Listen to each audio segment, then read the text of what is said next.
road, Jack, and don't you come back no more, no more, no more, no more. Hit the road, Jack, and don't you come back no more.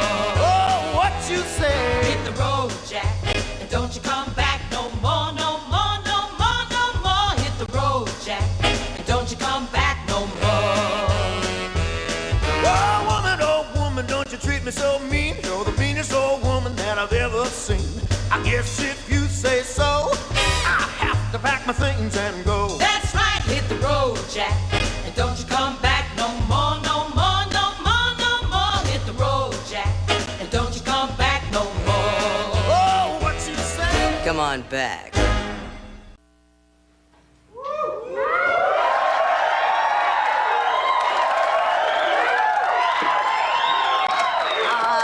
I've got a song in my heart, a glint in my eye. I'm dancing on clouds and I'm 9 feet high. It's Mom and Dad's anniversary. Oh, man. Nobody knows the trouble I've seen. Nobody knows the grief. Uh-oh. It's just about time for the obligatory how we met story for the 18th time. Run, go, go, kids! Kids, would you like to hear the lovely story of how Daddy and I first met? No. Well, you're gonna sit down. It was in a lovely little romantic spot. All the girls in the bar were looking at Daddy. I tell you, I didn't know I was with a transvestite. I thought it was just a really tall girl with a beard. I swear it. Wait, all right, I know what happened. That guy was you, right, Mom?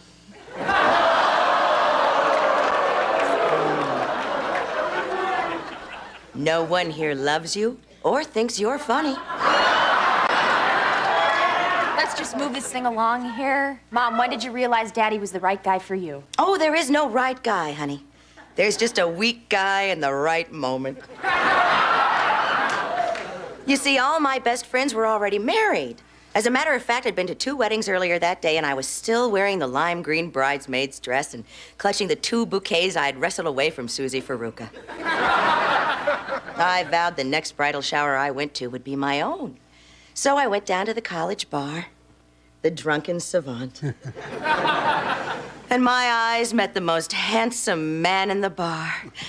He went home with Daddy's transvestite, and I went home with Daddy. Anyway, by the time I sobered up, it was all over. The Trojan was on my big toe, and the deed was done. That was me. Yes, it was. You swam harder and faster than anyone else. So, where do you think you'd be if you two hadn't met, Daddy? Oh, I'd still be with my mommy. Yeah. My mommy made me dinner every night at 5:30. She brought me juice every morning. I had clean laundry. I had a Farrah Fawcett poster on my wall and a lock on my door. I had everything, damn it. I want my mommy. Well, she didn't want you. Well, at least not as much as she wanted that rodeo clown. Oh, honey. Now, where are you going to take me for our anniversary? This year, I'll let you pick the restaurant. Really? No. Oh. I've already decided. The House of Hollywood. What? Why there? Why? Yeah. Because we live this close to Hollywood, and I've never even seen a celebrity. Except for Ann Bancroft in the supermarket once. She was just an old woman in house slippers buying Metamucil from Mel. Wouldn't even put down the Enquirer long enough to give me an autograph. Well, excuse me, Your Royal Highness. I don't know. That House of Hollywood is pretty fancy, and it's awful expensive. I guess we can go. Yay, Daddy! Kids, save your yay daddies for Domino's, because that's where you'll be eating. Wait a second. If anyone deserves to go to the House of Hollywood, it is I. I mean, who is it that reads Buzz, Premiere, Movie Line, Variety, The Hollywood Reporter, and goes to the same dentist that does Mel Gibson? One time, when Mel was sedated, the dentist let me scrape his tartar. I love showbiz. I just love it. Well, all right, honey, I guess I can take you. What the hell you don't eat anyway. Hey, Floppy, see what you can do with this tie, will you? There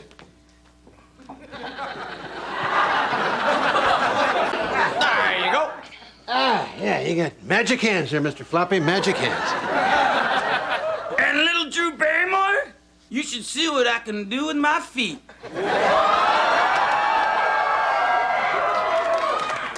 So where are you going for your anniversary, Jack? Nowhere. Just go down to the corner deli and have a bologna sandwich. No, really, where are you going, Jack? I'm not gonna get mad. I'm not a jealous person. I just like to know things. Well, nowhere special. We're all just gonna go over to the... We're all? Who's we're all? Just Jenny and me. We're all is not you and Jenny. The kids are going too, aren't they? The accident, the girl, and the mistake. I just want to know where I stand, that's all. Somewhere after the dogs, isn't it? Are the dogs going? Come on, get off it. How am I gonna take the dogs into the House of Hollywood? House of Hollywood, owned by the stars, attended by the stars, overcharged for a hamburger by the stars. I want to see the celebrities, Jack. It's not fair. I love the stars. I love seeing them casual, private, personal. I want to see Stallone because I think I'm taller than he is. I know I'm taller than Charlie Sheen and have more expressions than Steven Seagal.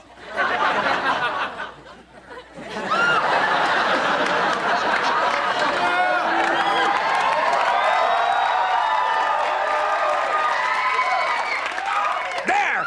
I've already surpassed him.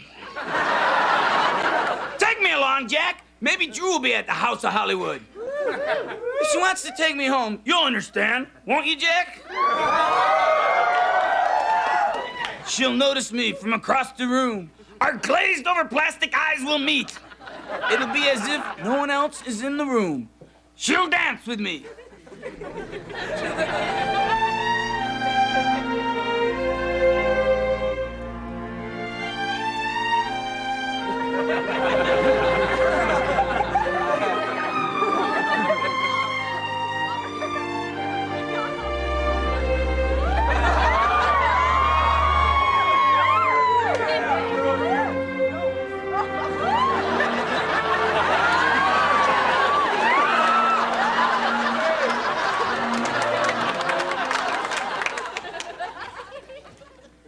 Please, Jack! Please, please, please, please! Okay, Floppy. I understand. Because I have fantasies, too.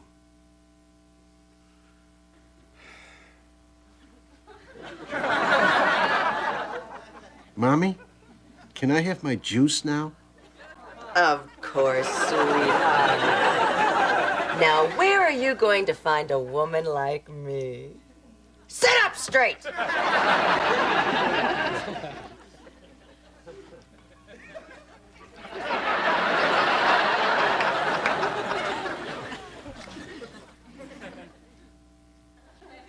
That's just sick!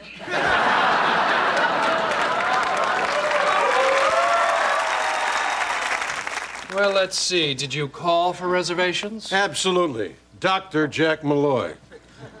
Well, it'll be just a few minutes. Please wait at the back of the line. Dr. Waldo Lifowitz. Here. Dr. Zamost. The Dr. DiBitetto party. Here? I didn't know our gardener was a doctor. Right this way, Mr. Malloy. That would be Dr. Malloy. I bought my car from you, Dr. Malloy. Or don't you remember me from small claims court? Oh, yes, the Flaming Vega affair, yes. Oh, I can't believe we're here. Where are the celebrities? I can't believe there's not one single celebrity in this whole place. Excuse me.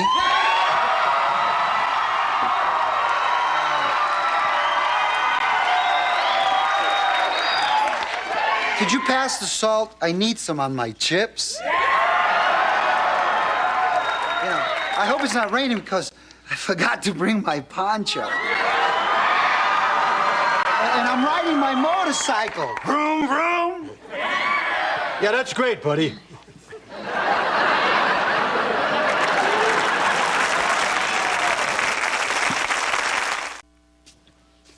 Oh, are you somebody?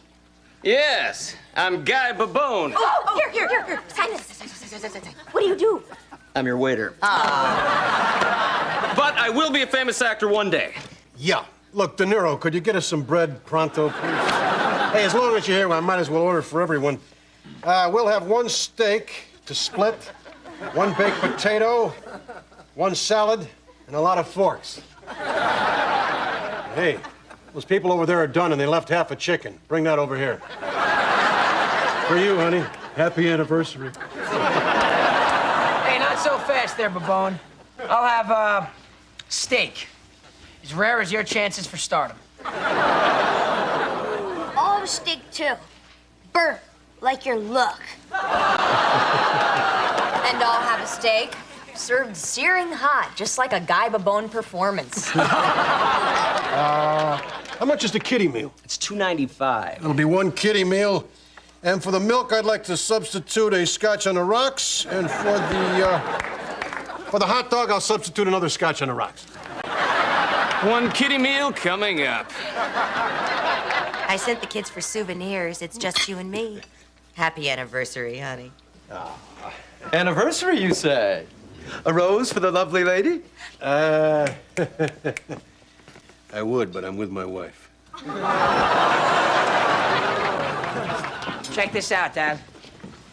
House of Hollywood salt and pepper shakers for only $100. Check this out, son. House of Hollywood salt and pepper shakers. For nothing.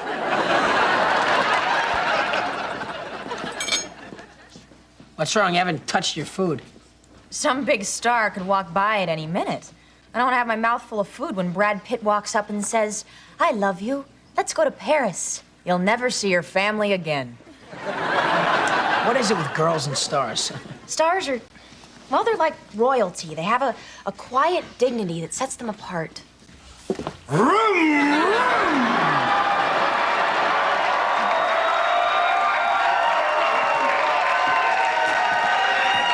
Excuse me, miss. If anybody bothers you, you let me know, and I'll punch them out.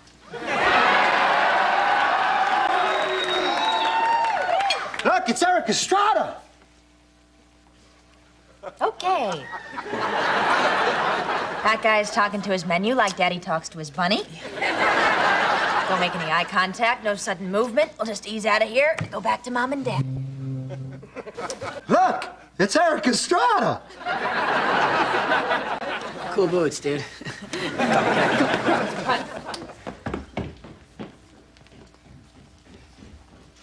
Hey, Eric Estrada's in the house. It's Eric Estrada. He looks great.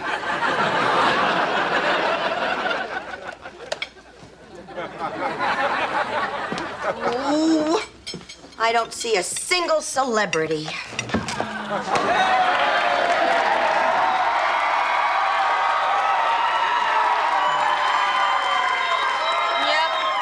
It's just a bunch of pathetic people sitting around hoping to see a celebrity. What are you looking at? I'm bored. Hey, I know. Let's do what we do when we go to see a bad movie. Let's play. Hey, Ryan. Huh? Hey, Ryan. That girl over there's looking at you. Really? Yeah? Wow. I didn't even see her looking at me. Oh, you see, girls can't be obvious like guys. No, honey, she looks at you and then turns away. Oh, she's looking at you again. I missed it again, huh? Son, why don't you go over there and say hello to her? That's what she really wants. I don't know. I mean, she's with a guy, a pretty big one, too. You think if she really cared anything about that big guy, she'd be looking at you that way? I guess not, huh? No. Should I go talk to her? Go ahead. Betcha. All right, I'll go talk to her.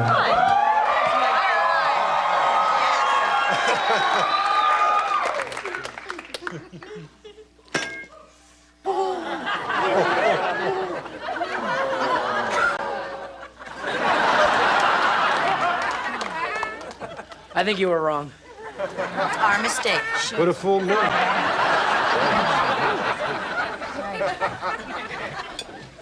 Hey, Ryan. That other girl is looking at you. Which one? The one in the army fatigues? No, the girl with her. Should I go talk to her? Yeah. All right, I'll go talk.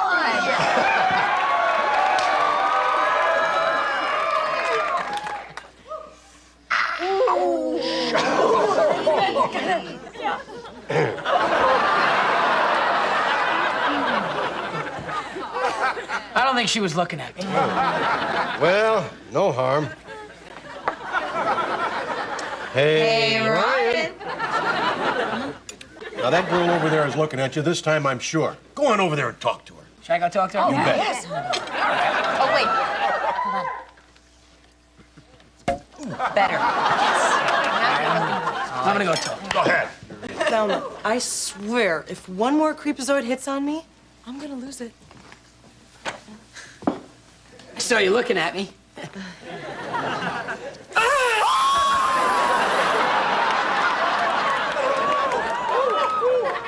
Tiffany and I are going to the bathroom to see if there's celebrities in there.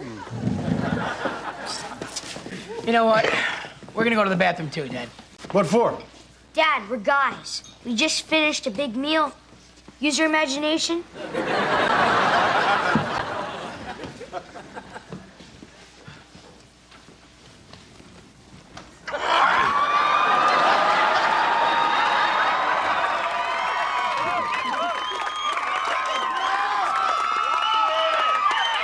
Jack, get some deodorant, would you? What did I miss? You missed a game of Hey, Ryan. Damn! I love that game. Oh, well. Hey, Jack, that girl is looking at you. Everyone in the place is looking at me. I am not crazy. Stop staring or we will kill you all. Where is everybody? In the bathroom. Guys will be back in a minute. Girls will be back in about an hour. What is it that girls do in the bathroom for so long anyway, Floppy? They get fanned, they get a massage, then they strip down to nothing except for high heels and dance around, admiring each other's supple bosoms. Yeah, that's exactly what I thought they did. No wonder it takes them so long. Can't say I blame them, though. Hell, if I was a woman, I'd be staring at myself all day long, too. I'd just get a full-length mirror and finally figure out how to please one of them. So, House of Hollywood at last. Mm-hmm. And no Drew. Am I to be eternally disappointed in love? Am I to simply pine and yearn and never know the...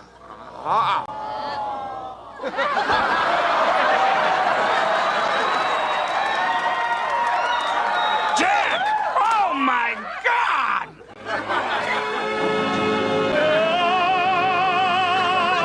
Sweet mystery of life, at last I found thee. I know at last the secret of it all.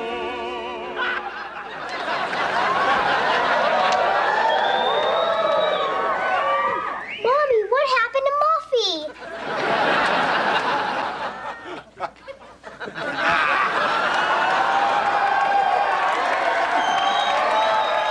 Well, we struck out in the bathroom. Not one single celebrity.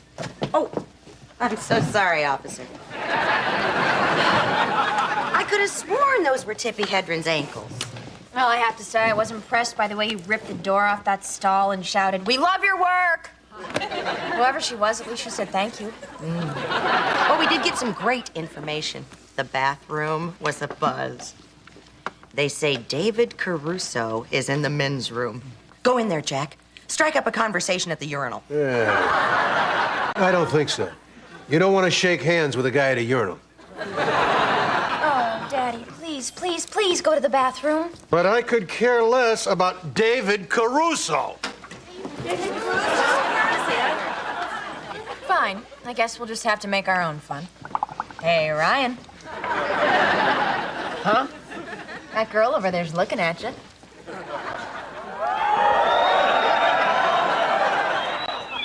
I've had it with you people, okay? You can play Hey Ryan with Ross. What a spoiled sport. Since when is it so wrong to make fun of your own son? Hey, Ross. Bite me. Well, we didn't see one single celebrity, and I didn't get one single autograph from my book.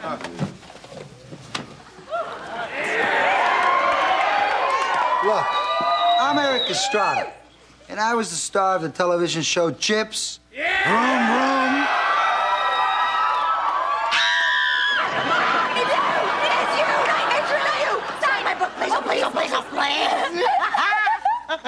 Why can't you people just leave me alone?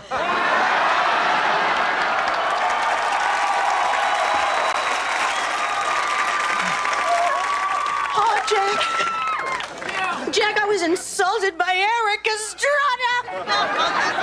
The best anniversary ever. Did you feel the magnetism of that Eric LaMotta? Boy, once you know somebody's a celebrity, it's so much easier to see just how special they are. Mom, guess who I'm in bed with? David Caruso.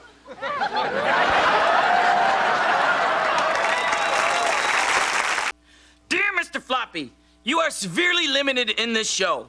Is there any chance you'll do your own series? Brandon T., New Orleans. Well, Brandon, I have a series in development. It's about two cops. One is a womanizing, wisecracking, sex-crazed bunny who doesn't go by the book. The partner's not too important. Hey, Floppy, I love the script, but am I the bunny? Just stay there and look beautiful.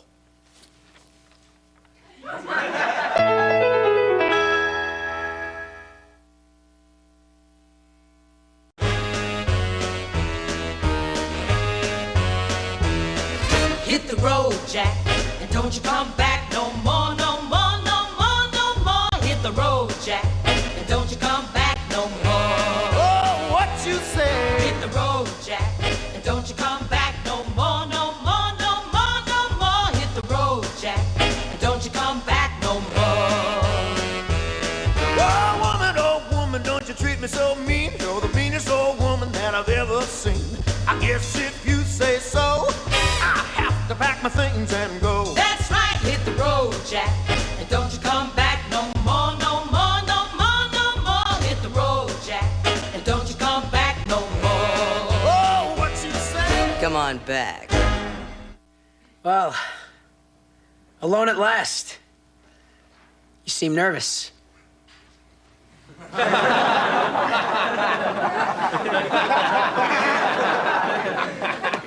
Don't worry about it, baby.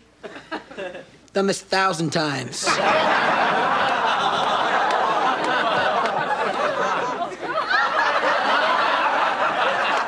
How was she? It's not what you think. I'm just practicing and waiting to see if Tiffany got me a date. How did you get her to do that? We made a bet. She took the Raiders. How could it be so hard to get me a date? I mean, I look at myself naked in the mirror all the time. I'm atomically correct. Girls are just so stupid. I don't need them. I don't want them. I can live without the human warmth and comfort I've heard a pair of breasts can give you. If I don't get a woman soon, I'll kill you. Pull yourself together, man. Girls can sense your desperation. Brian, take it from me. Dame's like a guy with some tude. What do you know about chicks, you little pipsqueak? Hi, Rossi. It's not the size of the boat, but the skill of the skipper and the motion of the ocean. Right, girls?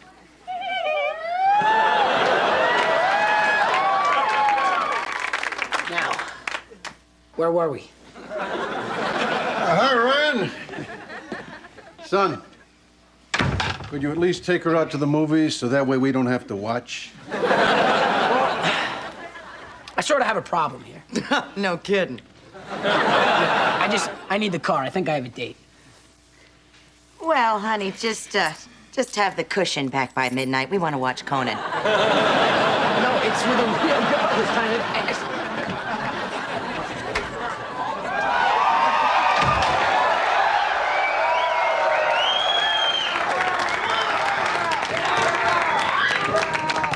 Well, did you get me a date? Damn Raiders. I truly am amazing. They can't get peace in the Middle East, but I got you. A date. All right. You think she'll like me? No, even I can't do that. She's a Chechnyan rebel whose visa expires at midnight. If she's not married to an American by tomorrow, she'll be deported and face certain death. Me or death? I like those odds. You realize you'll have to marry her. Yeah, that's her problem. What's she like? What's she like? Tell me about it. Noble spirit. She speaks 11 languages. She risked her life to smuggle 12 orphan babies across the border. Yeah. What's her tushy like? I like a nice round tushy and really long legs. She does have legs, doesn't she? Yeah, unless she chews them off to get away from you. Now, did you remember to use deodorant? Yeah, I used that stuff you gave me. It's ocean-scented.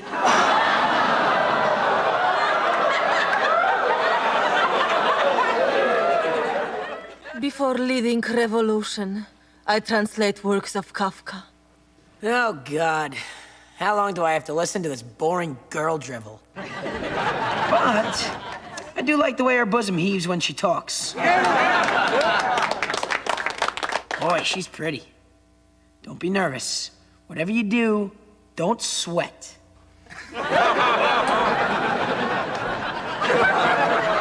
We must talk of our future together, Ryan Malloy.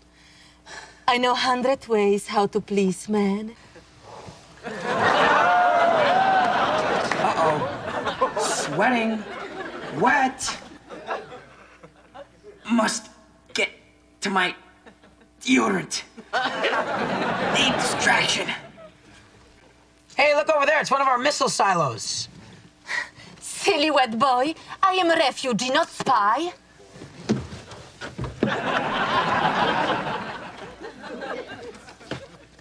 No. Please do not do that. There is nothing that excites me more than the real smell of man. Really?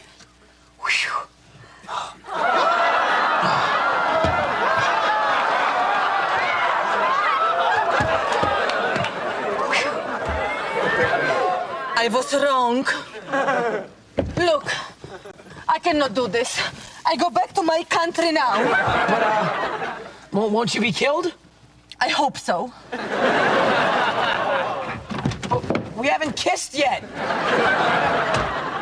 Tonight on Hard Issues, secret footage of George Clooney buying towels.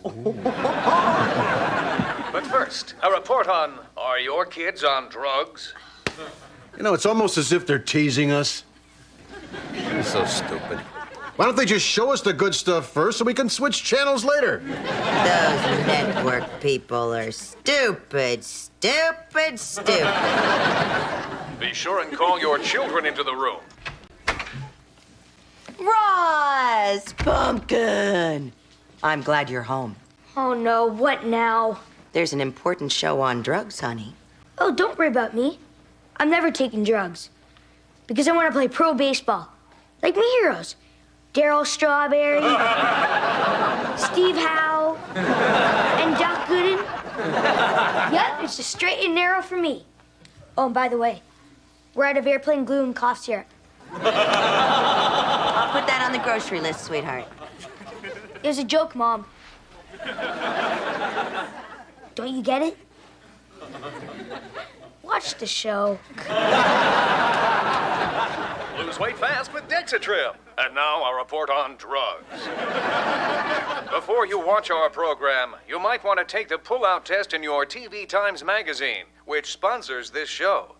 It's really a good magazine. Buy it. Buy it. Buy it. I think we should buy more TV Times magazine. I will spend every dime we have to buy more. Dexatrim. Yes, Dexatrim. Makes you lose weight and have fun, too. Now, here's the survey. If you have children, there's a 99% chance that they're on drugs. Here are some of the warning signs. Are your kids moody, uncommunicative, and disrespectful? Do they not want to get up for school in the morning? Do they spend lots of time on the phone? Do they think they know everything? Do they seem to have no plans for the future? Do they leave the door open so that you're air conditioning the entire neighborhood?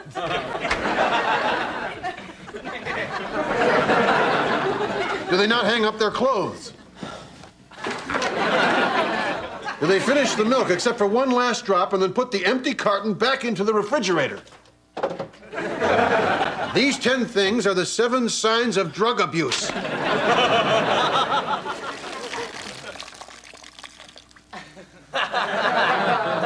God, this car is soaked from sweat. I guess Ryan actually did have a date. Why are the men in this family so nervous? There are no pressures. I tell everybody what to do all the time. I tell you over and over and over again, so you couldn't possibly make a mistake. Left or right, left or right. Oh, Jack. Jack, tell me I'm wrong. No, dear, you're always right. You couldn't be wrong. You're always right. No, I don't want to be right this time. Honey, look. Look at this white powder. I think it's drugs.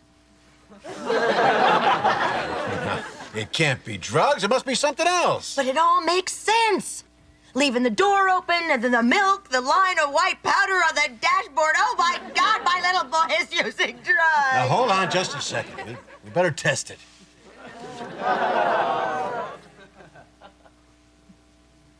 What are you doing? I don't know, but I've seen them do this on cop shows. I don't know why they do it or what for, but this is what they do.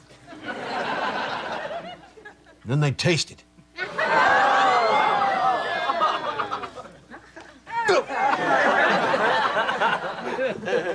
Do you feel anything? Oh, my mouth is kind of tingling. I can't feel my tongue. My gums are getting numb. My lips feel so big. Well, you're looking kind of good, baby. So are you. Oh, my God. It is drugs! Oh, Jack, what are we going to do about our son, the dope fiend? Now, when we talk to Ryan about this problem, we must approach it very delicately and be as wily as the Cosby. We better wait until we get ourselves together. Oh, Jack, this is our car, and there are drugs in it. What if we get caught with all this stuff? You're right.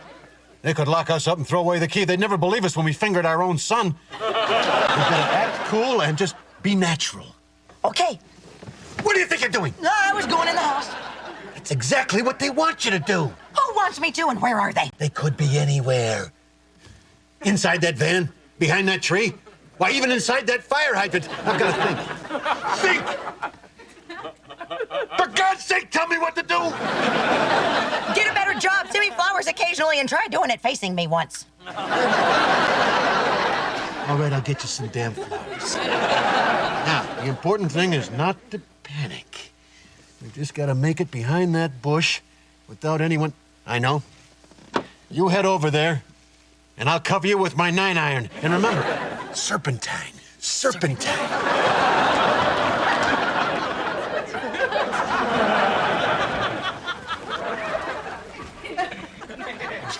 Who is that? It's just old Mrs. Lukowitz walking with her dog. Or a cop disguised as Mrs. Lukowitz with a drug-sniffing poodle. I'm taking him out. No, Jack! You can't kill a cop. Just crack your kneecaps as a warning to other cops to leave decent citizens alone. I'm calling the police. Really? No, I'm not. I'm never calling the police. Please don't kill me. I just got a new hip. Well, let's just see how it works, shall we? Run!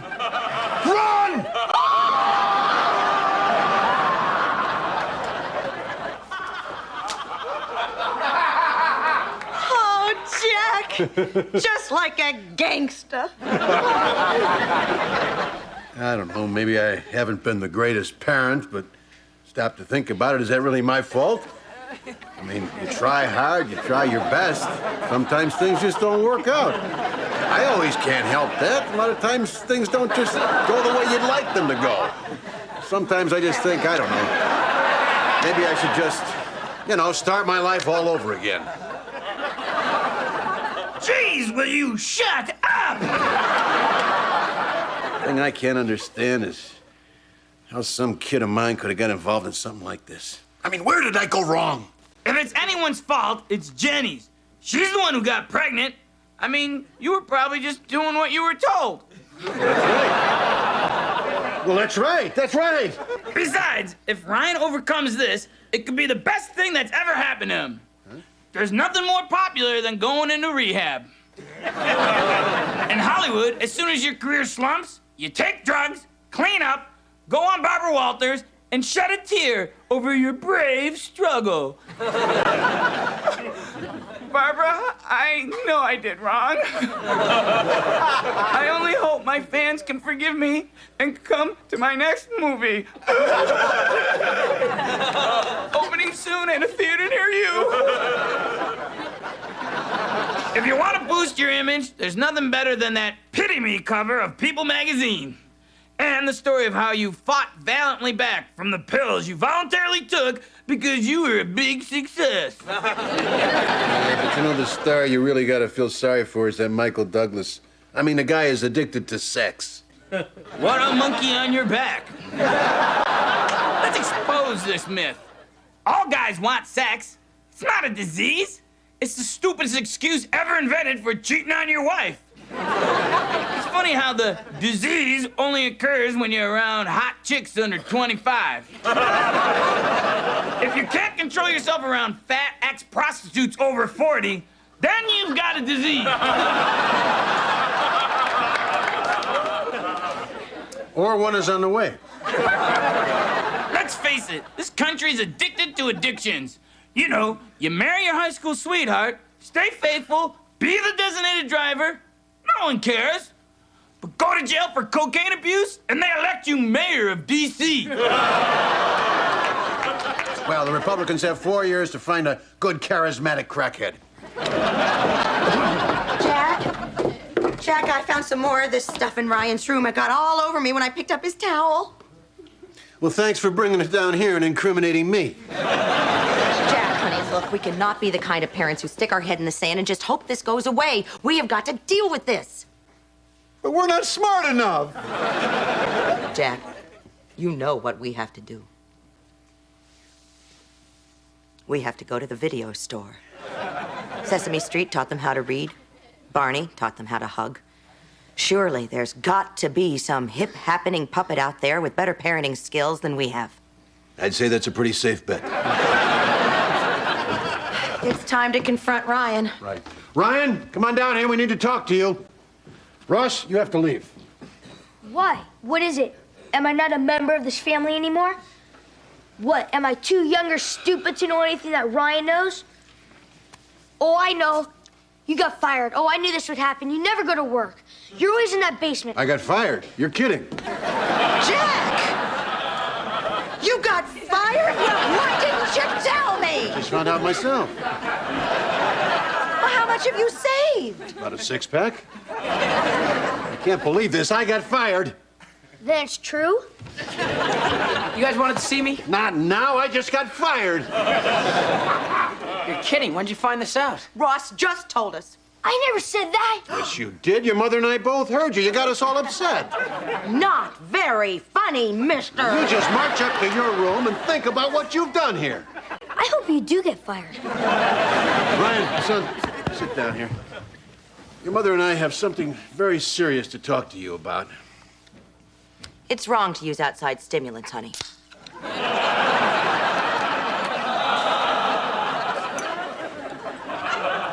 Well, you guys drink? Alcohol is not a drug. Alcohol is made from grain, just like granola, only liquid. That's why I have it for breakfast. Alcohol just relaxes you. It makes you feel good. It helps you escape from the pressures of a dull, meaningless existence. It's nothing like drugs. She's right. Now, as I was beginning to say,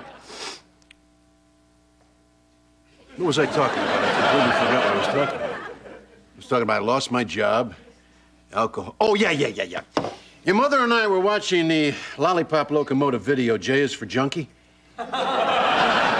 And we think that Froggy and Miss Linda said it best when they sang, "Don't do drugs, just say no. Drugs will rot your brain, you know. With a knick-knack, paddywhack, doing drugs is bad. You'll wind up broke and lonely and sad.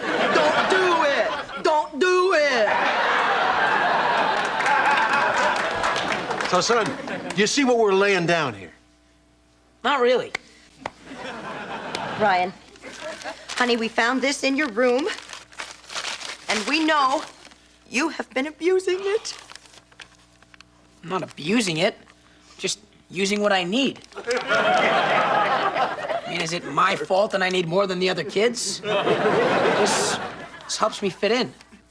Oh, peer pressure. But, honey, don't you know that that's been the ruination of thousands of kids across this country? I don't enjoy using it, okay? I have to. Oh, my God. You really are hooked, aren't you? Well, who gets you this stuff? Tiffany. She's been using this stuff for years. Oh, my God! Oh, baby, my poor little baby!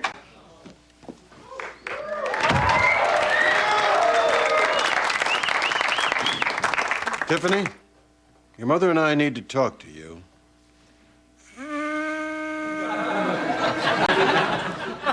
Drugs wreck your life and hurt your health and turn your brain to jello. So get your highs from parents' hugs and be a drug-free fellow. Don't do it!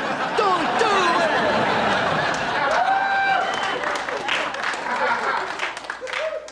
What are they doing? I don't know, but I think they're on something. Yeah. Tiffany, we know that some big bad person has got poor, innocent little you hooked on cocaine. Cocaine? Are you crazy? I don't do drugs. Grover would call that denial, Missy. Mom, Dad, get a grip. Your generation may have thought it was cool to do drugs, but I certainly don't. Drugs rot your brain, they age your skin, they wreck your body. Do you honestly think I would do anything to damage this, or this?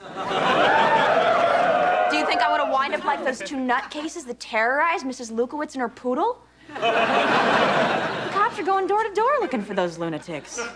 Really? Well, then let's just cut this short, shall we? We've got to find a hostage. Here, Ryan, I got your stuff. Oh, boy, just in time. Oh, so that's how you do that stuff, huh? Well, yeah, Daddy. How else would you use deodorant? Yeah, just don't get any in your mouth. It makes your tongue go numb.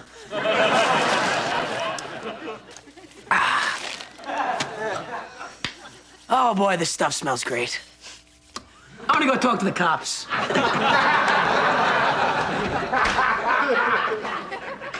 You two have been watching hard issues during sweeps again, haven't you?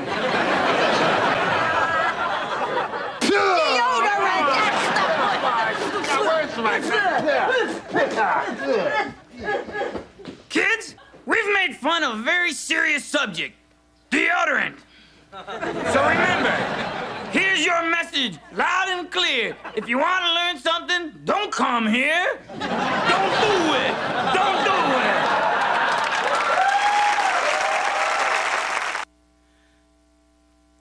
Hey, man, bug off. I told you, I'm a rabbit. Scram! This is my segment. Oh, don't pout. Look at me. You know, they say these interspecies relationships never work out, but once you go bunny, you don't go back. Oh. All right. Don't be such a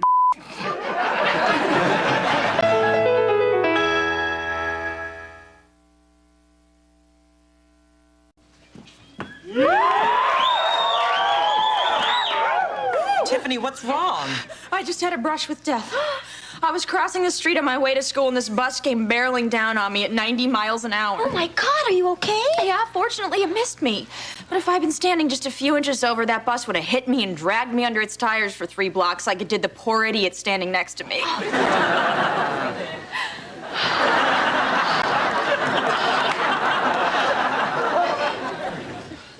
You guys aren't gonna believe what happened to me. I was standing next to Tiffany. Not now. Can't you see we're talking to Tiffany? Did you almost get hit by a bus? Well, not technically. Well, then wait your turn. Tiffany almost died. I'm gonna tell everyone my best friend was almost hit by a bus. I think I'll start in the boys' locker room. I'm gonna go with him. People deserve a choice. Hey, Tiff, do you think, you could help me down to the nurse's office? Could you give me a few minutes here? Something almost happened to me. Besides, what's the nurse gonna do besides put a thermometer in your butt and hand you a lollipop? Only my 2 favorite things is all. Look, this was pretty traumatic for me. While you were being dragged down the street screaming, "I don't want to go to the airport," I thought that could have been me. Had I been stupid enough to stop and bend down to pick up that bottle cap. I thought it was a nickel. It's all shiny and new. Didn't you see the bus? Yeah? Then why didn't you wait until the bus had passed and then stop to pick up the nickel? Well, it sure is easy to call the plays on Monday morning now, isn't it? You know, I just realized that I'm gonna die someday. Life is a party, and I'm still deciding what to wear. I've got to do something bad, something I've never done before. Not that. I want to get a thrill, not give one.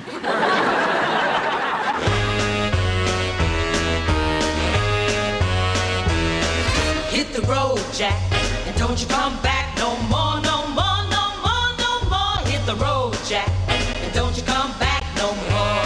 Oh, what you say? Hit the road, Jack, and don't you come back no more, no more, no more, no more. Hit the road, Jack, and don't you come back no more.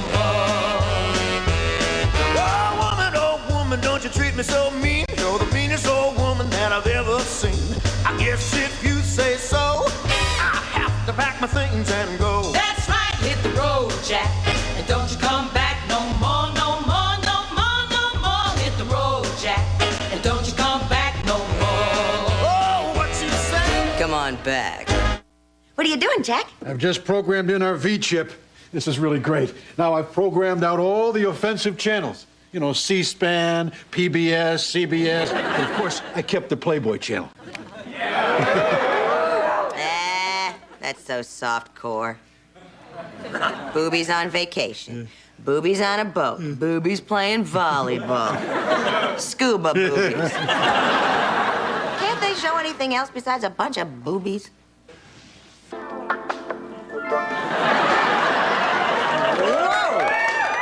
Oh, brother, would you look at that? Now that's naked.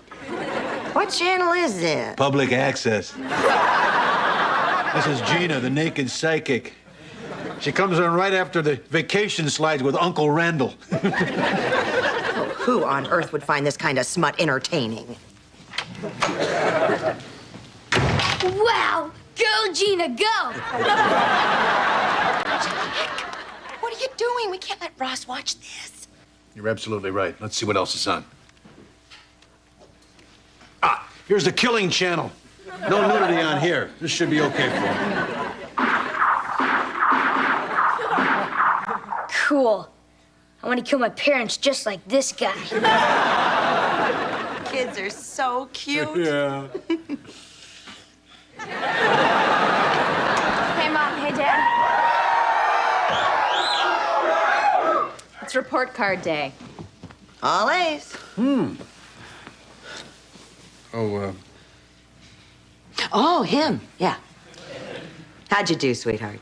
All right, well, I don't have my report card. You see, I got hit by a bus today, and I got dragged across town, and I guess somewhere where the road got real rough, my report card got shredded by the broken bottles of Colt 45 outside the technical school. Look, son, it really isn't necessary to lie and make up stories for us, because whatever you do, it's more than we expect. Hey, let's go get ice cream. Who wants some? None for me, thanks. I had a lollipop at school today. I I just had a throat lozenge I'm stuffed. Thanks. Well, then I guess it's just the grown-ups, eh? Goose, goose, goose, goose. Did you see that? All A's and no one was surprised, not even me. There are no surprises in my life. Good things are expected. Good things happen. One day, I'm gonna be as old as Mom and Dad and realize that I have no regrets because I never did anything. I have no memories. I feel like I missed the bus. It didn't miss me. At least you have something to tell your children. That is, if you can still have children. I just need to start living life to its fullest. I need to do something dangerous, something bad. You do bad stuff all the time. How do you do it? I don't know. I guess this stuff just kind of happens. I mean... Let me get that. I don't want you to cut yourself over here. I just wish I could have fun like you. I'm hurt pretty bad here, but I should probably clean this stuff up, right?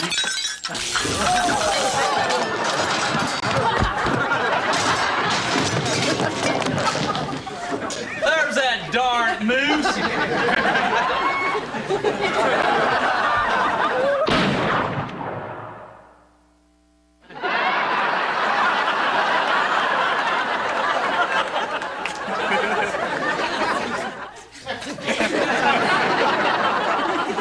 You know, we should do more things together. I mean, we're not old people. There's no reason we can't go out and have youthful fun, like mahjong or miniature golf or shuffleboard or riding one of those ridiculous two-people bicycles. Oh, we'll be young and in love forever. With whom? Congratulations, Jack. The best way to avoid old Father Time is to play mahjong with the missus. The Grim Reaper will never find you there. That's the second place he looks. After a Quadrophenia tour. Come on, Floppy. Just because I want to spend a little time with my wife doesn't mean that I'm old. Just having a wife makes you old. Am I old just because I long for the good old days? When a man was a man and a woman was a woman and they never met except at dinner? Maybe for 10 minutes in the dark on a Friday night. Yep, back then you could have a good time for 5 cents and $5. Coke was a nickel and a hooker was $5. That's great, Jack. You're turning into Cosby. Not the lovable, cuddly one who was such a hit on NBC. I mean the crotchety old dead weight that's decomposing on CBS every Monday night. Really? Well, could an old man do this, do you think?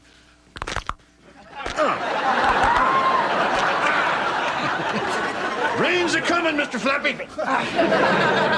You got some moves Brian Dennehy would sure envy. Jack, now that you're old, you'll have to make some changes. Like with the way you drive. First off, you need to get a much bigger car than you can control. And you should only use its turn signal when you're going straight ahead. Well, at least he's not driving this time. If you're so hurt, why did you make me bring you to the department store? Well, Mom always said that if I get hit by a bus, I should be wearing clean underwear. And I got hit by a bus, so we should find me some underwear. Easy, easy, easy. That's where the bus's license plate got stuck. You're lucky. Your problems can be solved by the overworked quack at our HMO. Mine go much deeper. I'm still torn on what I should do to become bad. Oh, look. Deliciously Evil by Joan Collins. Skank by Courtney Love.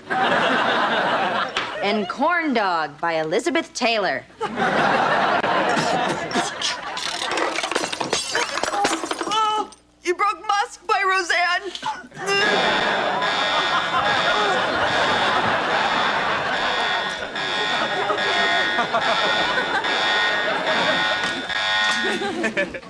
All clear. All clear. It is now safe to resume shopping at Grumbles, where it's chic to overpay. Bad Girl Scarlet. This is what I've been looking for. This is a sign. I somehow feel that this lipstick can change my life. I must have it. Excuse me, ma'am. I was just looking at this lipstick. Don't touch it unless you plan to buy it. Okay, then I'll buy it. You can't. It's just a tester. Then I'll have a fresh one. We don't have any. Then I'll take this one. No. Then why is it out? So people can see what they're missing. Have a miserable day. The I was a bad girl, I'd take that sales lady by her neck of many rings and give her a left, and a right, and a right, and a left, then a left, and a left, and a right, and a right, and then I'd put the boots to her. But I can't, because I'm a lady.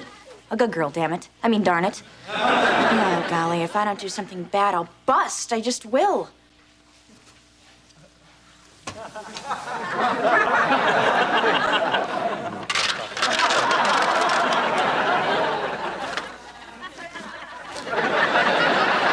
You believe this store doesn't validate parking? I think I know what I can do to become bad. But I need you to create a distraction, so go break something. Break something? That would be bad. I'm a good boy. I tell you what, go check the price tag on that Lalique crystal Stonehenge back there. Uh-huh. Yeah.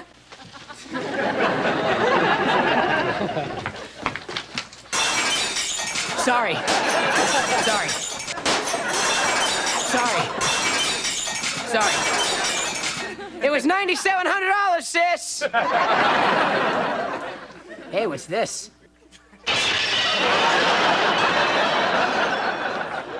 I'm being bad. Oh, that's smart! And it feels so good! Oh, that didn't hurt! No, I'm good! Oh, I'm okay, sis! I got a lipstick. I got a beating and a tablecloth. Let's get out!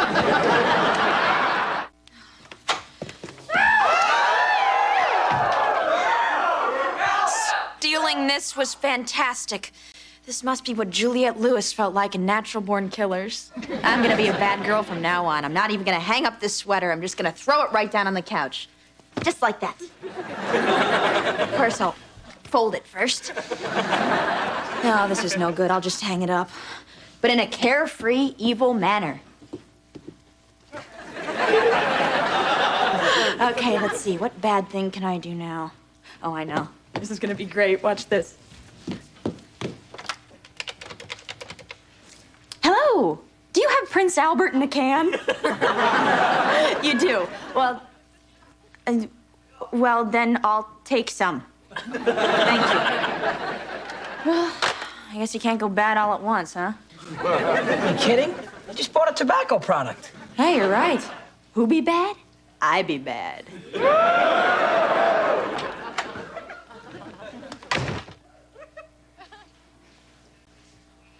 What's with you? Nothing. Something's going on. I can smell it on you. You've been rolling in pork, haven't you? No, that's just Roseanne's musk. No, it's something bigger. I can tell by the carefree, evil manner in which that sweater was hung up. Spill it, Missy. Okay, fine. I stole a lipstick from a department store. Is Gidget having a bad girl phase? I've been there, man. I went through a rebellious phase when I was younger, too. I mean, I wasn't always the together kid you see before you today. I set off firecrackers. I ran with scissors. I horseplayed near a pool. I even rebroadcast a football game without the express written consent of the National Football League. That would cost me my kneecaps. So take my advice. Do whatever you want, but just don't screw with the NFL. I don't know why he has to spell it in front of me. I know what niffle is. I mean, I've seen him in magazines. Oh, what a square. I mean, if people really paid for their crimes, then how'd Brooke Shields wind up after Seinfeld? If there was any justice in the world, Foxworthy would be out on the interstate hunting with a spatula. But there is no justice, and I love it, because I'm bad. Let's see, what bad thing should I do next? It has to be something really evil this time. Hey, I know. I have a big test coming up tomorrow, and I'm not gonna study. Suck on that, John Q. Public. Who knows? Maybe I'll run out and join a motorcycle gang or stop taking vitamins. She's unpredictable. She's a renegade, an outlaw, a rebelette. From now on, my name isn't Tiffany. It's Tuffany. Can I say something now, please? No, you're just here so it doesn't look like I'm talking to myself.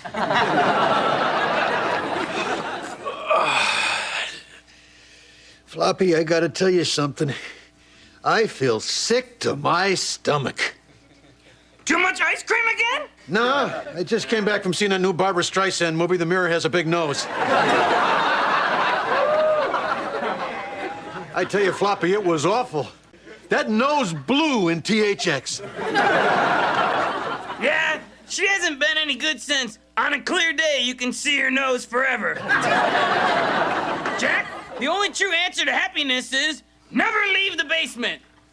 All you really need is the ABCs of happiness. Air conditioning, beer, and cable. What, no women? That's what cable's for, Jack.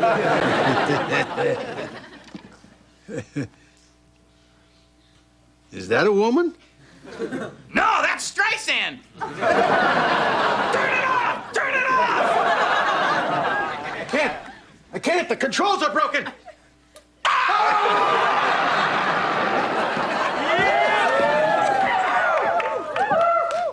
Hi, Tiffany. It's Tuffany.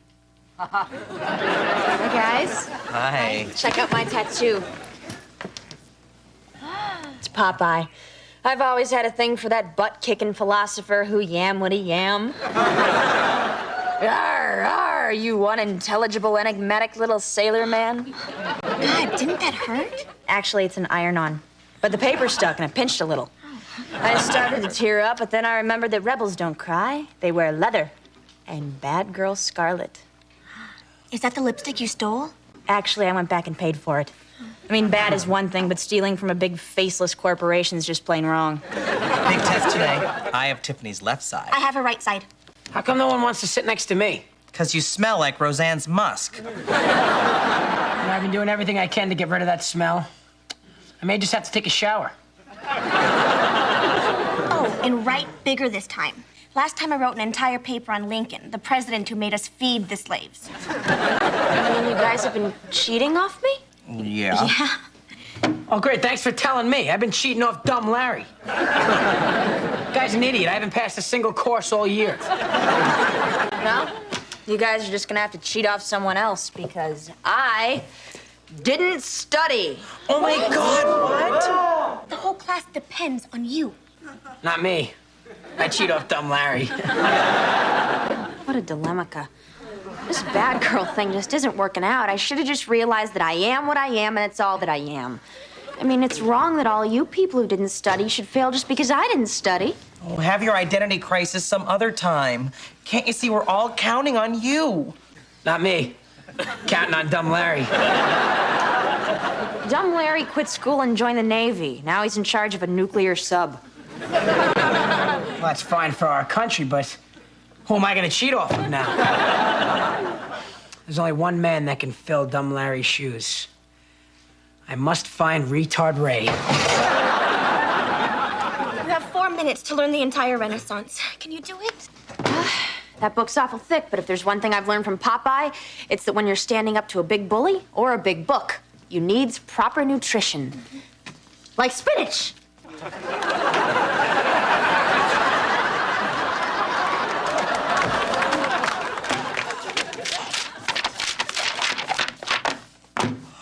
Got it? Not a word. I know I'm a good girl, but I have to get us out of this test. Think. Oh, I'm doomed. I can't find retard Ray. Hey, Ryan. You see that red thing back there? Yeah, that's a hotline to dumb Larry. Now you tell me.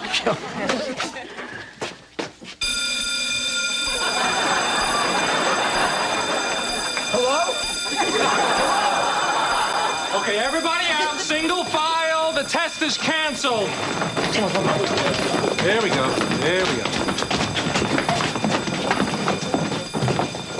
Hello? So you're the culprit. Get him! Larry, I gotta go.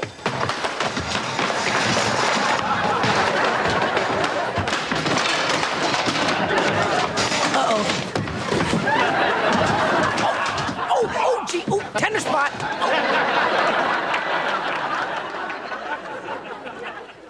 Ryan, you've disappointed me, son.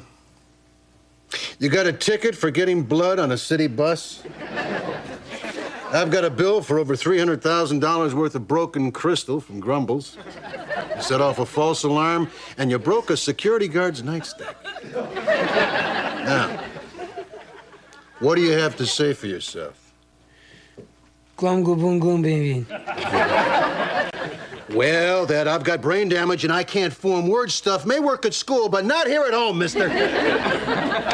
Daddy, please don't be mad at Ryan. It's not his fault. Oh, now wait just a little minute here. You're not saying it's my fault, are you? I never wanted him in the first place, and he knew it. I told him every single day since he was 3 years old. Isn't that right, son? Sure, it's always the parents' fault. I mean, I know you're not supposed to drink when you're pregnant, but I couldn't help it. You saw your mother's pregnancy photos? The ones in the red hot pants? Daddy, it's not you, and it's not Ryan's fault either. It's my fault. It's me who caused all the trouble. Mm-hmm. So now you're blaming your sister, huh? All right, that's enough of your smart mouth. You need to be punished.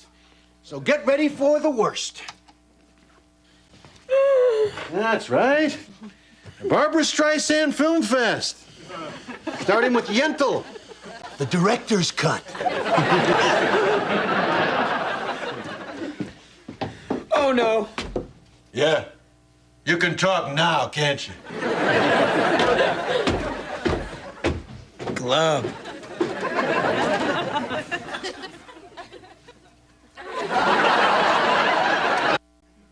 Hello, dog. Jasper, Jasper, come here. Call him in. All right. I like the way you go away. Come on back over here, sweet thing. Ah! What the hell is wrong with you? Are you on the cuckoo juice? That's the last time you have lunch with Kelsey Grammer. Woo!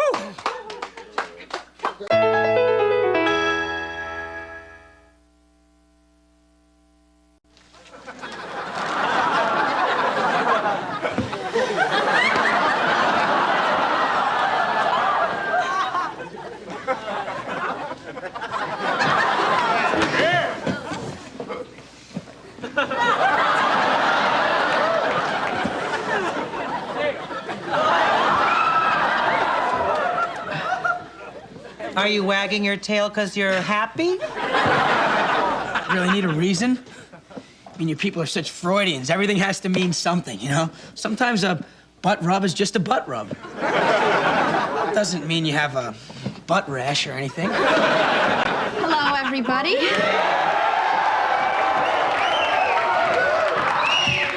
Ryan. Yeah. You're being nice to me. Oh, my God. It's my butt rash. It's fatal. I'm dying. I know. Flowers from Malloy. Oh, I am dying. Oh, man. Must be that Hong Kong butt rash. These flowers are for Tiffany. You're not dying, you idiot. Probably shouldn't have mentioned the butt rash then, huh? Those are very expensive flowers. Someone must really love you. Yeah. Usually all I get's a note saying, maybe by the railroad tracks. A Marine. That better not be my Marine. Let's see who Tiffany's secret admirer is. Ooh, I wonder if it's anyone we know. It's someone everybody knows.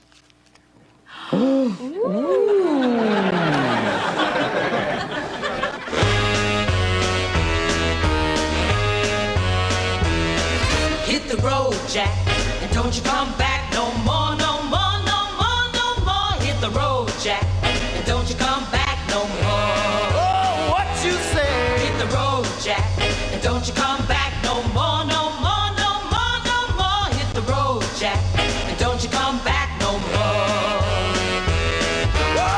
Oh, woman, don't you treat me so mean. You're the meanest old woman that I've ever seen. I guess if you say so, I have to pack my things and go. That's right, hit the road, Jack, and don't you come back no more, no more, no more, no more. Hit the road, Jack, and don't you come back no more. Oh, what you say? Come on back.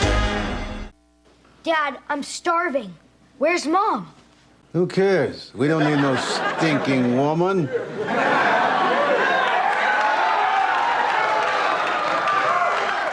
Not for food, anyway. You're about to have one of Dad's famous grilled cheeses. Now all we need is the cheese.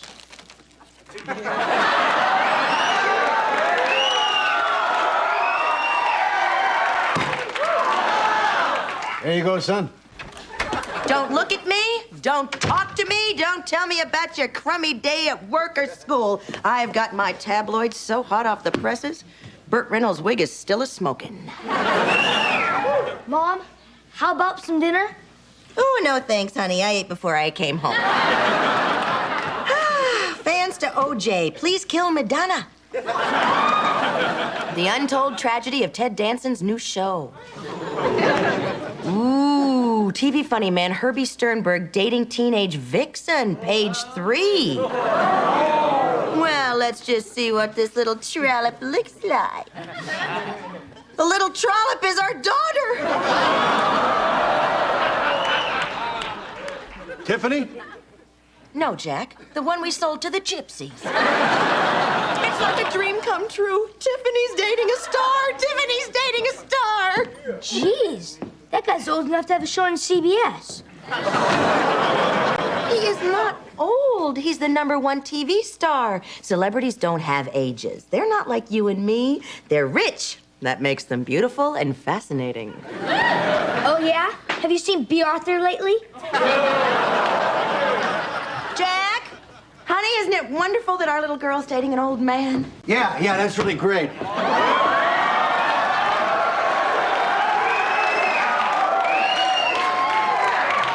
Look, if I get caught and they put me away, I want you to do me a favor.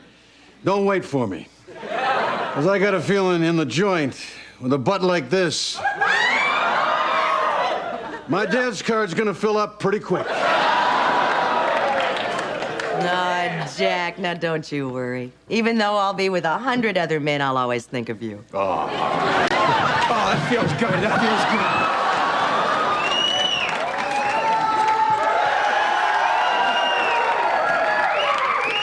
Hi, guys. I'm gonna go wait out on the porch for nothing in particular. I may be home late, so don't wait up and don't look out the window. You know. Go to hell with Daddy and his damn shotgun. Herbie Sternberg is coming here. Oh, he can't see me like this. Stall him, Jack. Stall him. Oh, I'll stall him, okay? He won't be moving at all. Daddy, I don't want you to worry. All I'm gonna do is keep the guy company for a few hours. Now give me the gun, Daddy. I'll get it. Yeah, you do that, and then step out of the way real fast. Hi. Oh, I see your folks have found out I'm Jewish. You crack me up. I can't shoot him. He's funny. He's really funny. You're still not going out with my daughter. Then, what's your son doing tonight? This guy's funny. I don't care. He is. How you doing? I have a really bad rash on my butt. Your show stinks since your original writers left.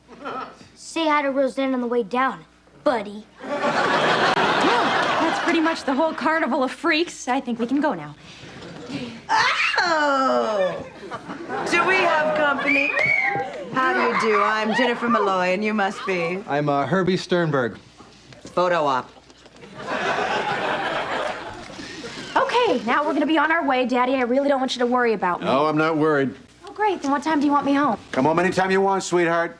I want you to know you're a big girl now, and your mother and I, we trust you completely. And if you're going to be a little bit late, there's no need to even call. Oh, great, Daddy. Where are you going, Daddy? Wherever you're going, sweetheart. Let's party!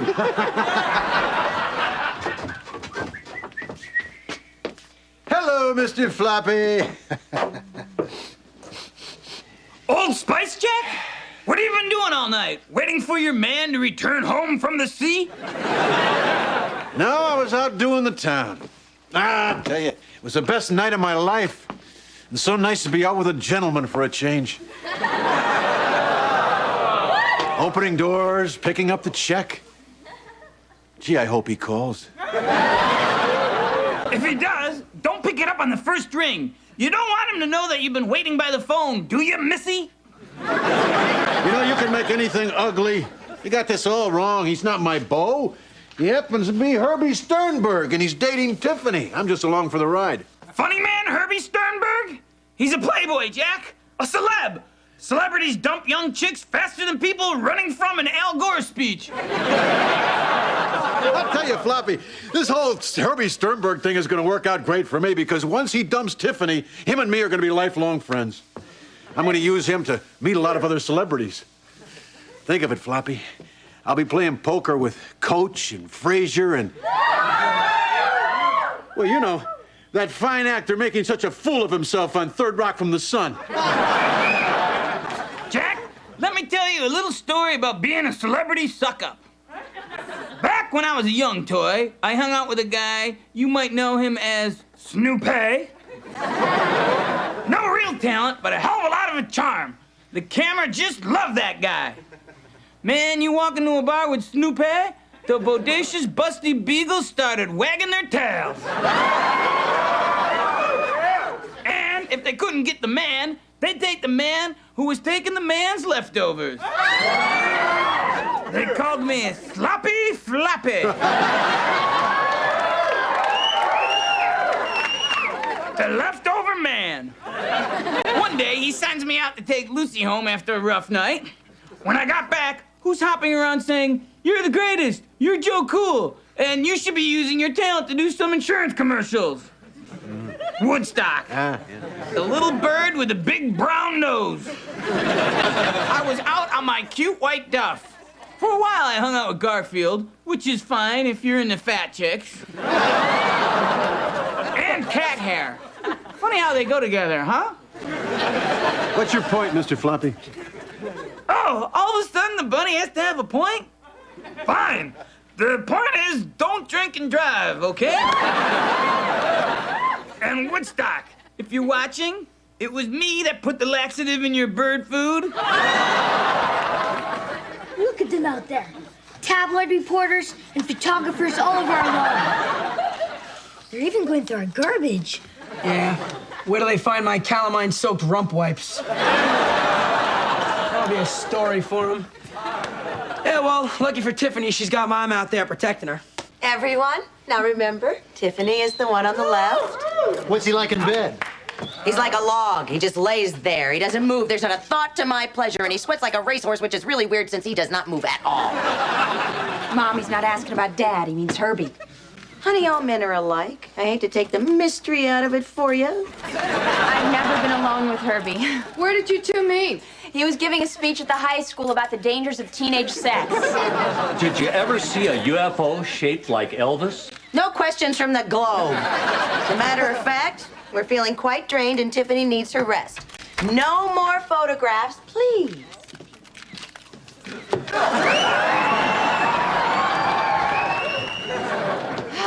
God, the attention is amazing. All this fame for doing nothing. It's kind of like being Jenny McCarthy. Man, there are so many photographers out there. I hurt my neck looking around for a celebrity. People, please, leave this man alone. Everyone deserves their privacy. You people are parasites, vultures. Enough already. I can't believe we're actually dating. Do you know that I've been watching your show since I was in the 6th grade? Boy, I love hearing that. Do you know that I've never missed a single episode of your show? Neither have I. Well, I have a big night planned. First the Polo Lounge, then dinner at Spagos, and then dancing at the Derby.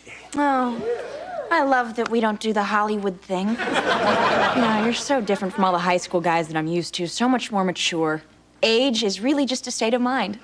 You're as young as you feel. And I do like feeling young. Let's go. All right. Warg! Herbie? Yeah. Could you sit down again for me real quick? Okay, let's go. Warg! Oh, wow. You know, I'm really not feeling so well. I don't think I can go out tonight. All righty, I'm ready to go. Here we go. Where are we going? I hope it's the Hard Rock because, you see, I dressed for the Hard Rock. Oh, Daddy. No, it's oh Daddy-O, as in Daddy-O will have the onion ring-a-ding-ding. Daddy, I'm feeling kind of sick tonight. Well, that's all right, sweetheart. You just stay home and rest. Herbie and I will be just fine. Where are we going? Where are we going? You know, you ought to get yourself one of these ponytail things. The chicks really dig them. Come on. Oh, honey, what's the matter? I don't want to go out with Herbie anymore. Why? Did he do something bad? Can I sell it to the tabloids? Mom, he warged. Did it get on you? Mother, it was a warg. He stood up and he went, warg! Mom, it was an old man sound. I don't want to go out with an old man. That's icky. I never want to see him again. Just have to figure out how to tell him. I mean, I don't want to hurt his feelings. I know. He's a fine man and should find out in the nicest possible way. Yeah.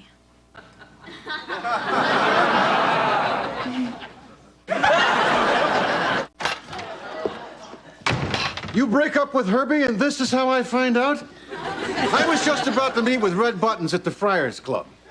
I was going to use Buttons as a stepping stone to meet Buddy Hackett, and Rosemarie was starting to give me the big eye. Look, Herbie wants to make a deal with us. He said if Tiffany sees him just one more time, he's going to put all of us on his television show. Oh, my God. We're going to be on TV? As extras.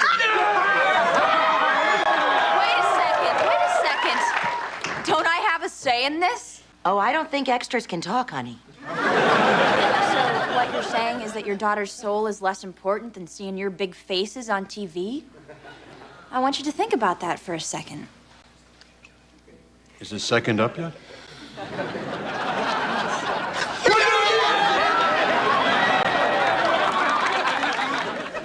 Looking good, Jack. You're gonna be one handsome face in the crowd. Yep, you're looking fine.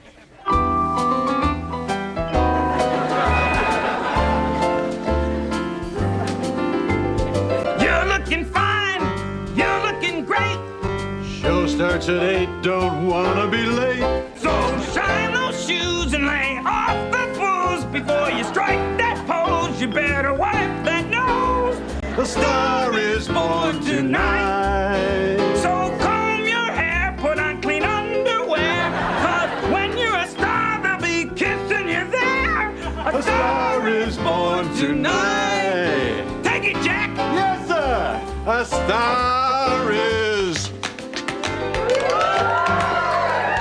tonight. Yes, a star is born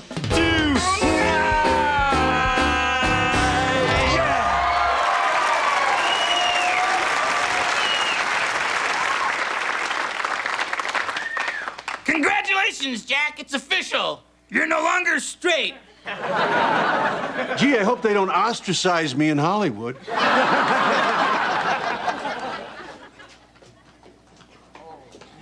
Hey. I'm so glad you folks could make it. Tiffany, you look great.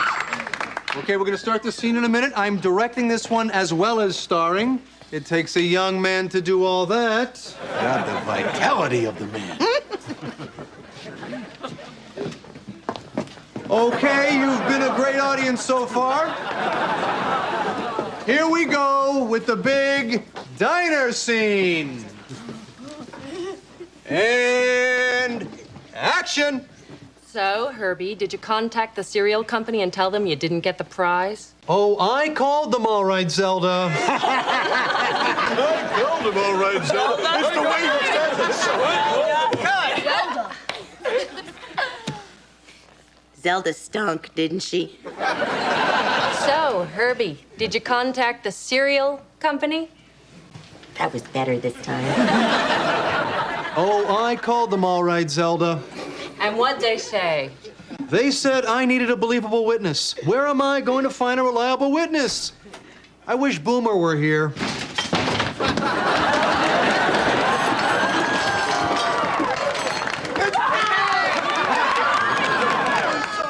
So, Herbie, how's it going with your new girlfriend, Cartier? Yeah, I hear she's hot, hot, hot.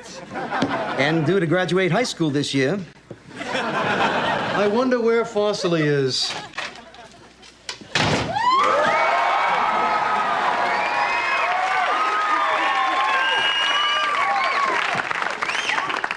Hey! This used to be my booth. You, me, over there now. Go away, old man. We don't have over-the-top characters, just boring conversation. You got that right. Hey, be nice. I'm only here to do some satire. If you need me, I'll be over here signing my book. Adios, Armando. You know, I think this show could really use a couple of, what do you call them, zingers. Oh, you see, that's why it's so funny. They don't use jokes, just solid, wry observation. Oh, Herbie's gonna talk again. Actually, Cartier broke up with me. A sexy, youthful, vital guy like you? She broke up with me because when I stood up, I warged. You warged? I stood up and warged. Hey, guys, warg. I mean, you're holding a warg, you could pull something. I think I've seen this before. This must be a rerun. My butt is on fire, Dad. I mean, Cartier's so young and beautiful. I'd promise never to warg again, but I can't do that when I'm around her father. He brings out the warg in me. So you're saying he's a wargmonger? He could make Macaulay Culkin warg. Boom. I'm sorry, everybody. I'm gonna have to call a cut here. Listen, Herbie, this whole show is about what happened between us, and that's personal. The fact is, you warged, and that makes you an old man. And the fact that you drive a Porsche makes you a pathetic old man. And the fact that you drive a Porsche with an automatic makes you a weenie at any age. If it helps any, you're a sweet old weenie. She's right, Herbie. An automatic is very nerdy. I like a nice automatic. Come on, I'm not that old. Come on, give me one more chance, huh? Okay. I tell you what, Herbie, you've been sitting in that booth way too long. Why don't you get up and stretch your legs? Warg! Oh, no, that's funny. So long, old man. Let's go. Call me. Call me. Call me. You played a doctor in the movie of the week once. I was just wondering, you know what this is?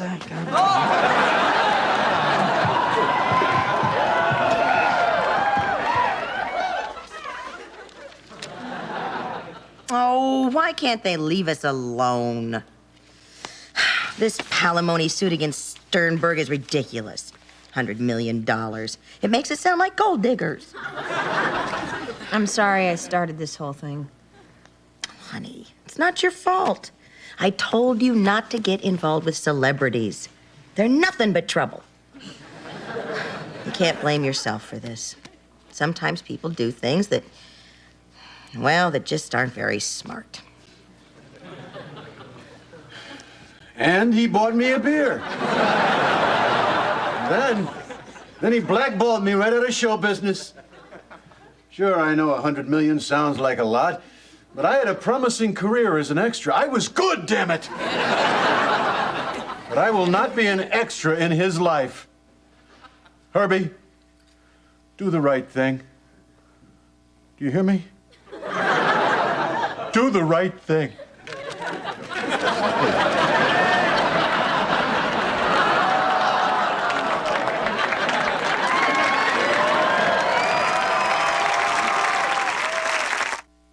Kids, we're gonna forego our usual letter to Mr. Floppy, because we've got a really special guest, Ed Kooky Burns. Mr. Floppy, like the title of the book, I'm kooky no more. Oh, Kookster, we hardly knew ye. So what's the book about? It's about my life. Wow, and you were able to get it all in one volume? Well, it's the Ginshiest. Kids, this is why we need your letters so badly. Ow!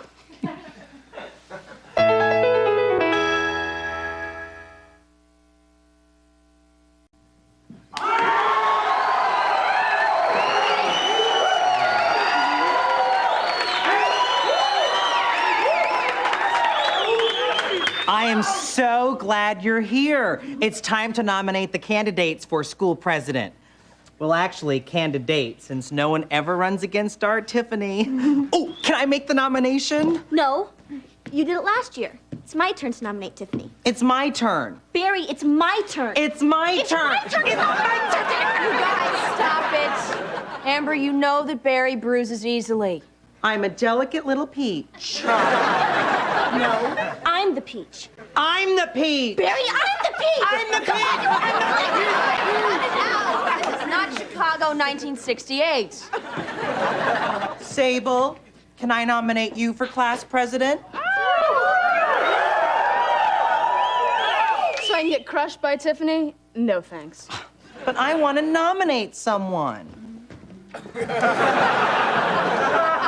Why don't you nominate Ryan? What are we laughing at? The idea of you being president of this school. Hey, jerks.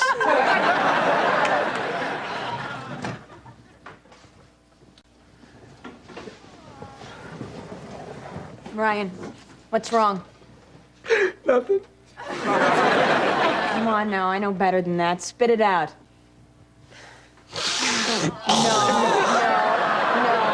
No, Rain Man, no. There you go. Now, in your own crude language, tell me what's wrong. Ryan no like people laugh him. Dark hole inside. No good. Okay, now try English. It's just that whenever an important job opens up and someone mentions my name, people laugh. I mean, in the 3rd grade, I dreamed of being a racer monitor. The man with the white hands. And is it my fault that during tryouts I went to rinse them in the toilet and they swelled up and jammed the pipes, causing the main to burst, flooding the school in the adjoining neighborhood?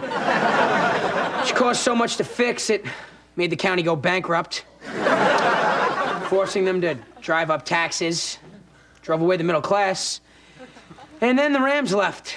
And in 6th grade, I wanted to be a crossing guard, and, well, to make a long story short, that's when we lost the Raiders. See, I don't think I'm stupid, I'm just unlucky. Well, that's what makes you stupid. That's just semantics. Bottom line is, I want another chance of responsibility, and no one will give it to me. I mean, what's the worst that can happen? We lose the Clippers? Tell you what. How would you like to be president of the school? But you're always president. Well, you see, that's just it. You know, there's no challenge. Absolute power is absolutely boring. I need a challenge in my life, something that everybody thinks is impossible. Make a successful movie with one of the kids from Friends. Even more impossible than that. I am gonna make you president of the school. With my help, you can't lose. Everybody, I would like to nominate Ryan Malloy. Barry, second the nomination. No, I want to second it. No, I want to second it. Barry, I want to second the nomination. I want to second it. Don't damage the peach. You know what, never mind. I'll second it. So I guess now we'll close the nominations. Not so fast, sister. Everyone, I nominate Bo Scott. I love you all. He's a rich snob. Everybody hates him. He's the most popular guy in the school. I brought puppies.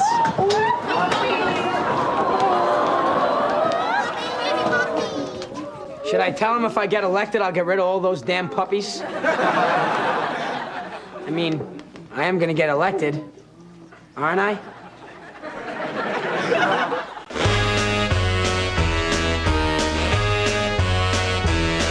Hit the road, Jack, and don't you come back no more, no more, no more, no more. Hit the road, Jack, and don't you come back no more. Oh, what you say? Hit the road, Jack, and don't you come back no more, no more, no more, no more. Hit the road, Jack, and don't you come back no more. Oh, woman, don't you treat me so mean. You're the meanest old woman that I've ever seen. I guess if you say so, I have to pack my things and go. That's right, hit the road, Jack, and don't you come back.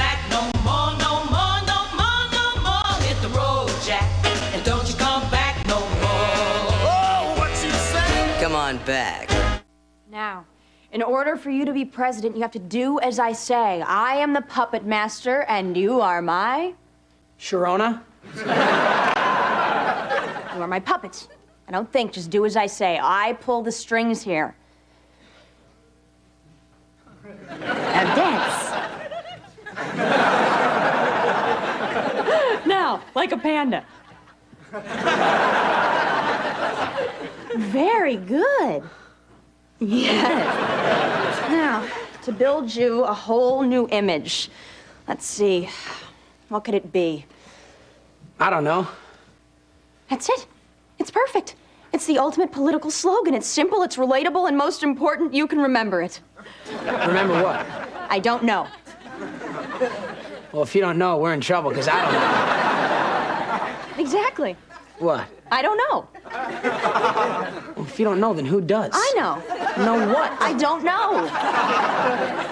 You just said you knew. I do. Know what? I don't know. I don't want to be president anymore. Come on. Sit up. Put a stupid smile on your face. Oh my gosh. You're likable. Now let's pull it all together. I don't know. It's perfect. Can I have ice cream? Oh, look, it's Tiffany and the boy. Mom? Dad? I'm running for president of Pretty High. Mm-hmm. Your mother's going to be Miss Universe. How are you going to make people vote for you? I don't know. Did you see that? Why, he's very likable. You know, Jack, it's the strangest thing, but I didn't feel threatened by him at all. No, well, you should. Look at the madness behind those blank eyes. Oh, Jack, he looks fine. He looks just like that nice Hinckley boy. This isn't going to be easy. I need you two to pitch in. He needs a C average to hold office. Couldn't he just be a racer monitor? Hey, whatever you do, don't cost us the Lakers. Ah, Floppy, I can hardly believe it. My son, president of the school. School president is kid stuff, Jack. Schools run by themselves. It's the world that needs help. My help, Jack. Generalissimo Floppy. A fair but irrational leader. Someone who can bring the people of the world together. I'd like to teach the world to sing. And those who can't sing in English, get nuked off the planet. Yep. God didn't give this country nuclear weapons and not intend us to use them. Hey, Middle East, so long. They say China is gonna someday take over the world? I don't think so. Kaboom! And Switzerland pretending to be neutral while you stockpile all that Nazi gold. Better eat your chocolates fast, cause guess what time it is now? Kaboom! Hey, Floppy, can we kaboom France? We don't have to. France will surrender with a phone call. I think the Mona Lisa would look pretty damn good in this basement. But Australia, you guys think you know how to make beer? Well, this is how we say beer in America. Kaboom! Good day, mates. Hi, honey. Kaboom! You ready to do Ryan's homework? You know, this is almost like being back in high school. Hey, wait a minute, I got an idea. Now it's just like being in high school. Except now we know you have no future.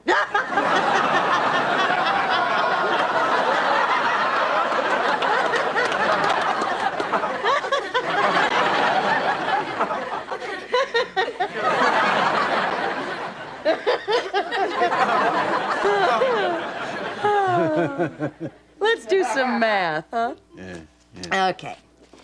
2x plus 34 equals 65. What is x? Let's move on to history.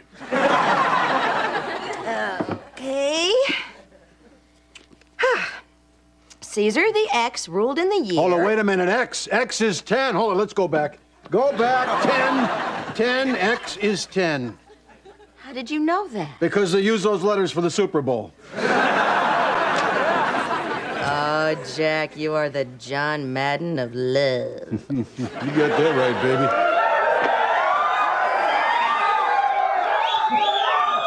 And this here's my play. I'm gonna fake up the middle. This hand goes over here, this hand goes around here. The feet go wide apart, the dirt starts flying, the whistle blows. Jack! You've run this play 1,000 times, and it always ends up with you laying on the ground, bruised and crying.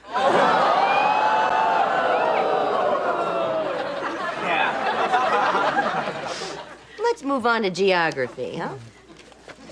Here's the map. All we have to do is fill in the states. Another smooth ride, baby. Oh, say, look, there's California. Oh, well, then this must be New York, huh? Mm-hmm. What's all that in between? The reason Touched by an Angel is a hit. Let's just call it the Dakotas.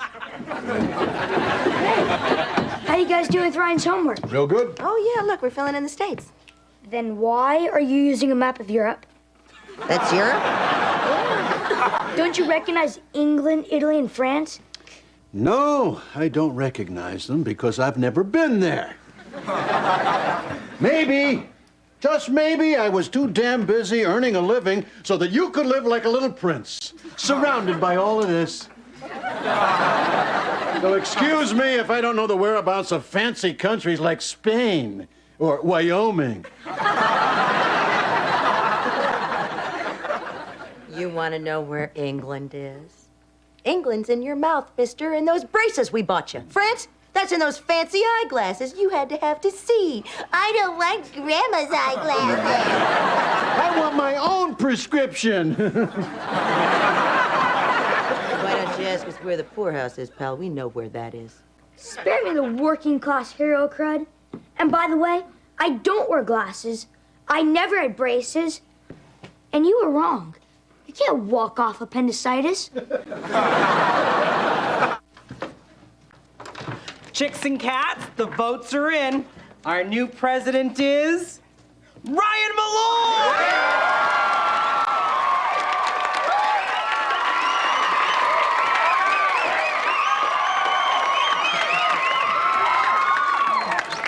Hello, Ryan.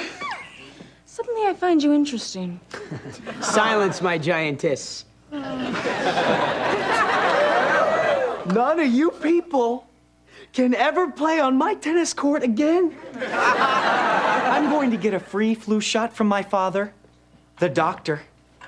Enjoy your mucus, peasants. Okay, look, Mr. President, I think it's time for you to take office. Now, I think that the first issue you should deal with is where we put our guns during gym class. Now, this here is your position. I want you to memorize it. Later, the president is busy.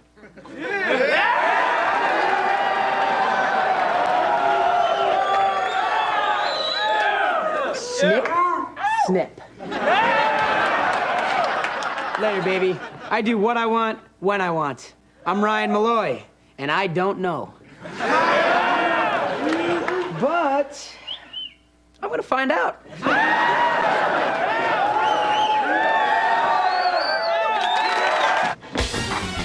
Ladies and gentlemen, let's give it up for our new president. You voted for him. Give him a warm, pretty high welcome, Ryan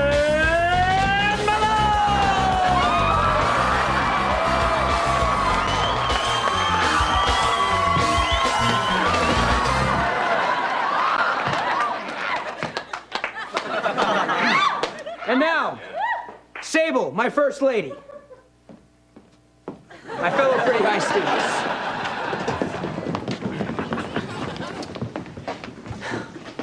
Thank you for your efforts in the student charity car wash. Because of your extra hard work, we raised $500. Which paid for this suit. So, officially, our treasury is broke again. But we can economize. We'll start by sharing needles at the mandatory flu vaccinations. As your president, I will go first. The second rule is what is affectionately known as the above-the-knee rule. No girls will wear slacks to school anymore. Skirts only. And of course, above the knee. Exceptions will be made for the following people. Fat Eileen, Fat Kathy, Fat Natalie, and all other fat girls, you know who you are. In case you're deluded, check the bulletin board in the hallway for the official fat list.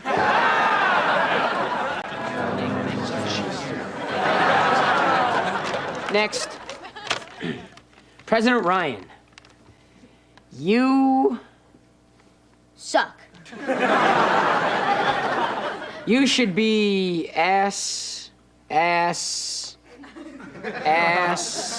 Assassinated. Assassinated, you...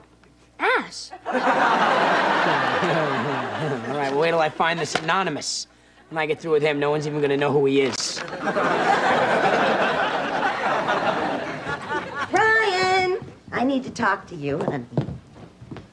Now, you said I could be president of the PTA. You know, so people would have to be my friend. That, and it gives me credibility when I write angry letters to sponsors of shows I don't like. I can finally get rid of Foxworthy. I don't think he needs your help, Mom. Sorry, Mom, I don't believe in nepotism. Besides, I already gave that job to Sable's mother. I figured it was the least I could do. I mean, she seems to have taught her daughter a lot. And to think I drank just so you'd be calm in the womb.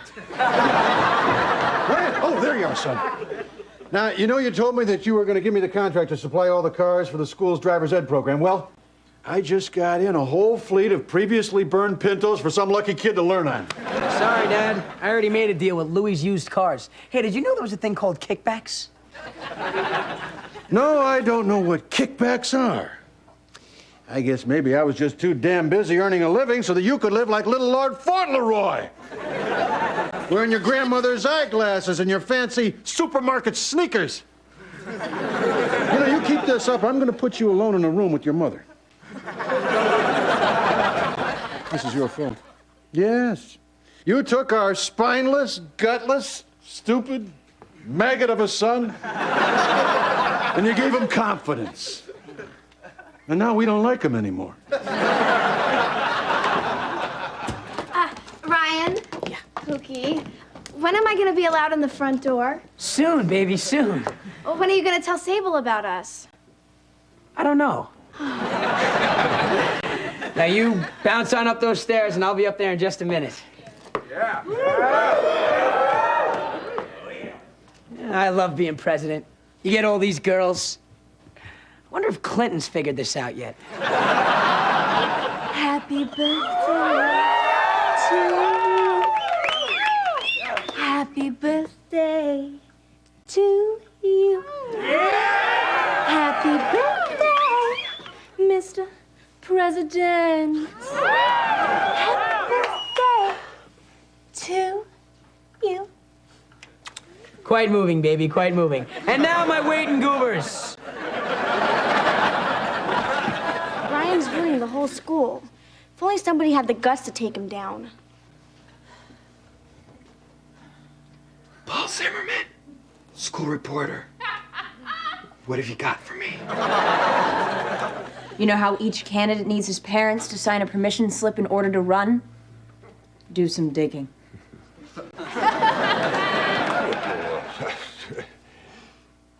All right, it's true. We never signed any permission slip. I'm sorry, son. I didn't want to tell.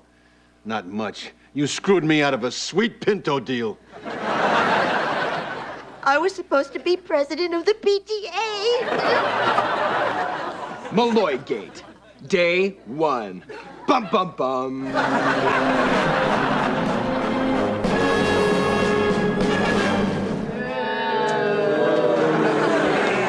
right, fine, so I'm not president anymore. You're lost. But I got me the love of a good woman. That's all I really need. Aw, are you really down? Yeah. Then this might be a good time to say, drop dead. You better hope I'm not pregnant, baby.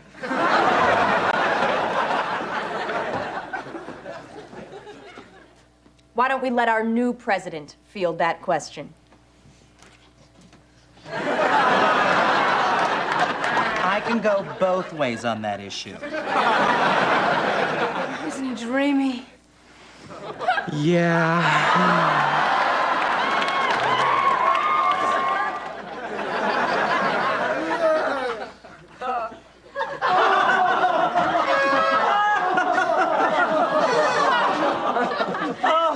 What's next on the list? A forgotten man.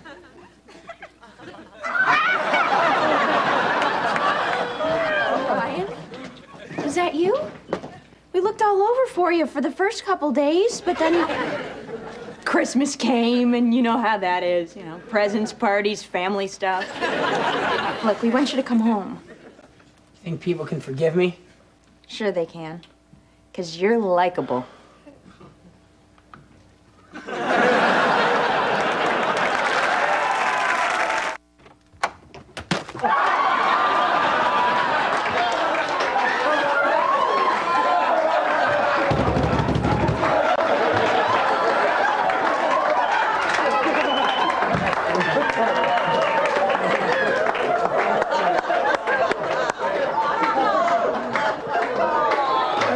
You are the best, my friend.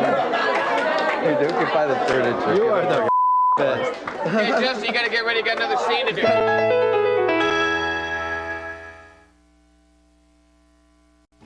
Watch out, it's the toughest kid in school.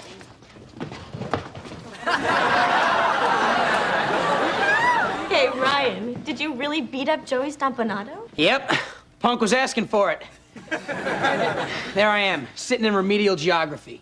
The teacher says, "What's the capital of Mississippi?" I said, "That's easy. It's the M." So Joey the moron starts laughing and calls me stupid.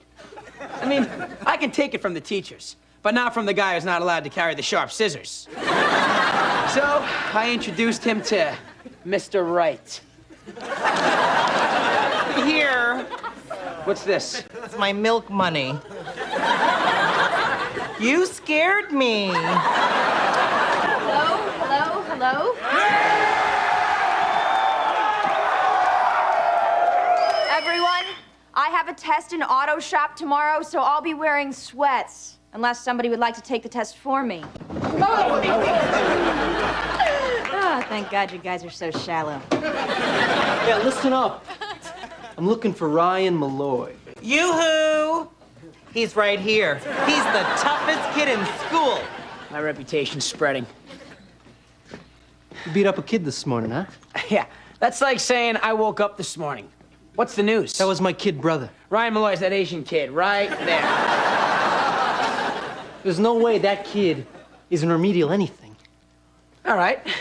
Yeah, I am Ryan Malloy. And you had your chance to run. But now, it's clobbering time. Because I'm sick of punks like you coming around. Somebody's got to stop this. Excuse me. Excuse me. Stop beating up my brother. Later, baby.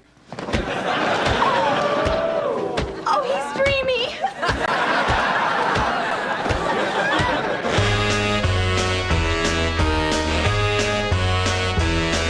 Hit the road, Jack, and don't you come back no more, no more, no more, no more. Hit the road, Jack, and don't you come back no more. Oh, what you say? Hit the road, Jack, and don't you come back no more, no more, no more, no more. Hit the road, Jack, and don't you come back no more. Oh, woman, don't you treat me so mean. You're the meanest old woman that I've ever seen. I guess if you say so, to pack my things and go. That's right, hit the road, Jack, and don't you come back no more, no more, no more, no more. Hit the road, Jack, and don't you come back no more. Oh, what you say? Come on back. Thanks for taking me home and for giving my brother a lift. That's no problem. Had enough, punk? Are we on for Friday? We'll see. We could go to my friend Amber's party. No chance. I don't do high school parties. I'll tell you where we're going when I decide. I love that place. Friday, baby. What time? When I get here. I'll be ready. Look, I'm taking the time to talk to you, you stupid plant. The least you can do is grow. Come on, grow! I'm nurturing you, you stooped over twig. Grow! Leave me alone.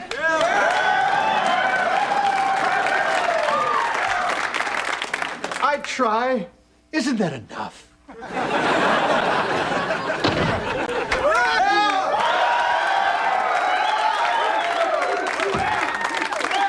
Hi, Mom. What's for dinner?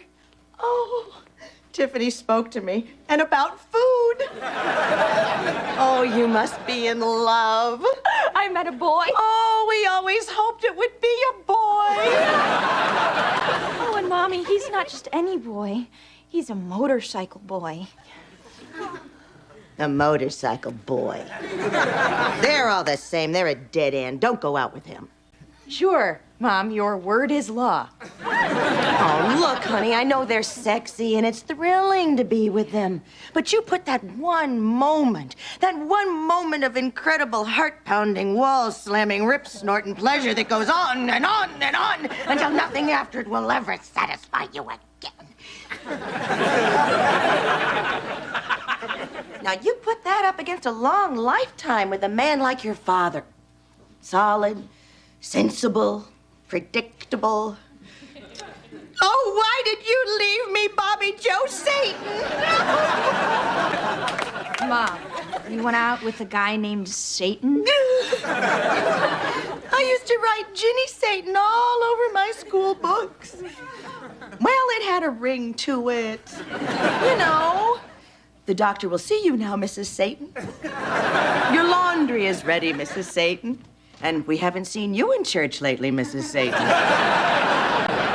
Oh, kids. Kids, you could have been Satan's children. Guess you haven't been in Ross's room lately, huh, Ma?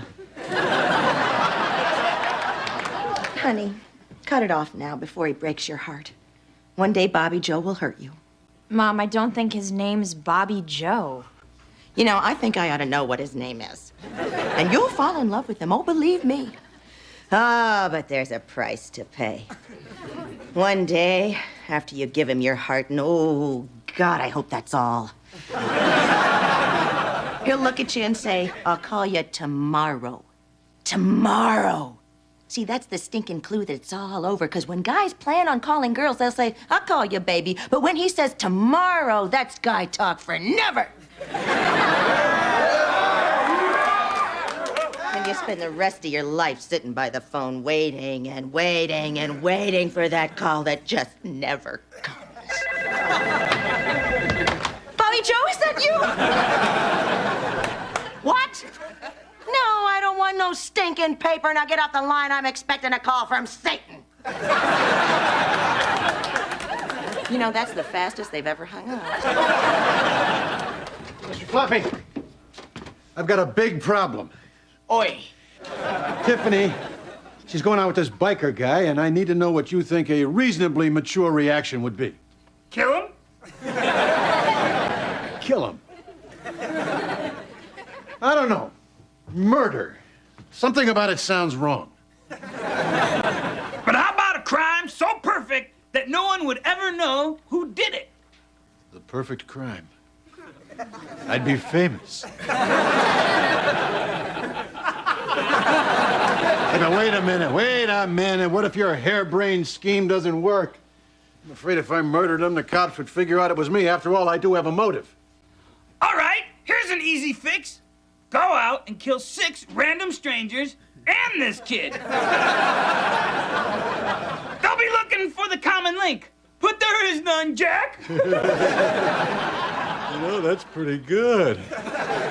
Maybe I should mark them all with something twisted, like lipstick on their foreheads, you know, so that they'll know that it was all done by the one guy. I like it. That way, the cops will be off the trail looking for some sick guy.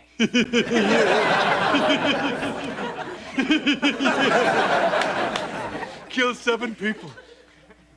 You know, I never did like that paper boy. No, not people you know. Oh, damn. Just when it was starting to get fun. Oh, it can still be fun. We could off people we don't know personally, but still don't like.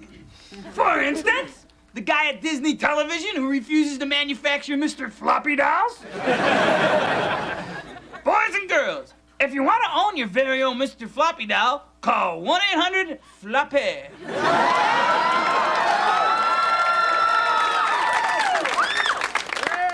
Gee, Mr. Floppy, shouldn't I get my parents' permission? No! Cool kids don't ask. They take. They steal from their mother's pocketbook. So get a Mr. Floppy doll today. I have one, and I love it.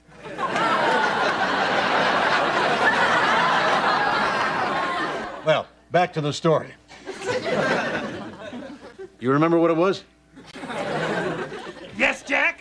Your daughter is dating a biker, and we're gonna solve this problem by killing him and 6 innocent people. It's been done to death in sitcoms, but hey, here we are. I'm with you now, yeah. Kill 7 people. Say, wouldn't it be better to kill more, like, say, set off a bomb in a crowded shopping mall? That's crossing the line.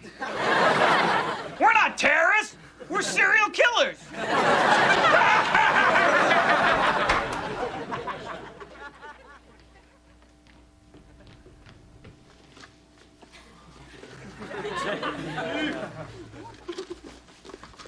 Jack, what you doing? I just needed to get your credit card. I saw something on TV that I really want to buy. Gee, I hope I don't forget the number. Jack, what are you looking at?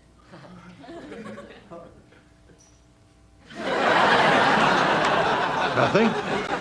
Do you remember our agreement, Jack? Only in the basement. Bye, Mom. Bye, Dad.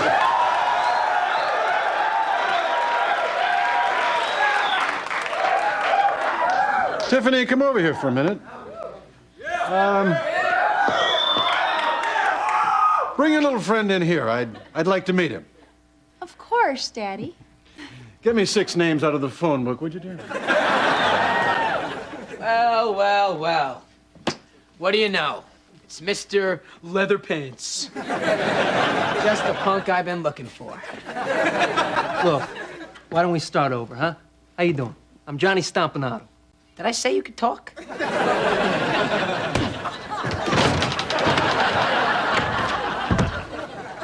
Hi, Johnny.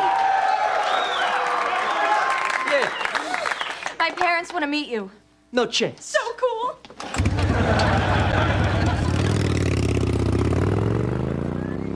Yeah, that's right. Run home to your mommy. And remember which corner she works on.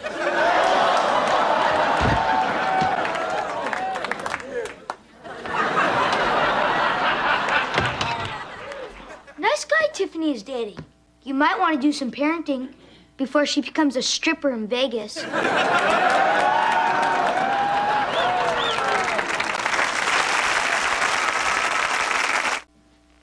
Good night, Johnny Stompanato. I'm getting my name changed. Oh, you can't. You are Johnny Stompanato. I love to say Johnny Stompanato. It thrills me to say Johnny Stompanato. I can't say it enough. I think I just did. No. Good night. I'll call you. Okay. Did I say you could leave?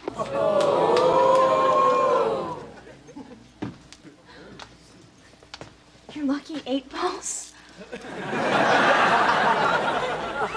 Thank you, Johnny Stump.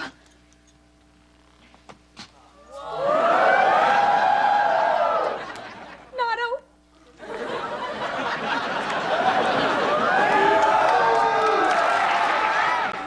I hate boys. Especially boys with bikes.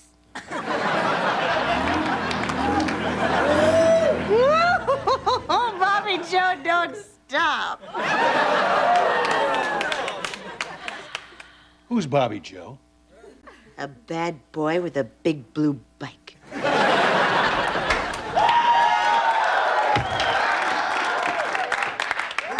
Hello, beloved parents. Tiffany? Tiffany, I have to talk to you. Oh, Bobby Joe. I'm not Bobby Joe. No kidding. Just pretend. Oh, I get it. Marilyn. Who's Marilyn? Our neighbor down the street. You know, the one who issued the restraining order on me. You play your game and I'll play mine.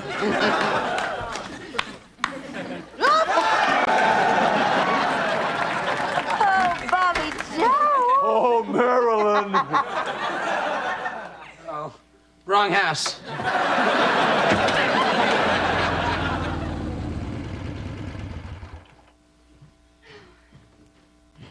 Oh.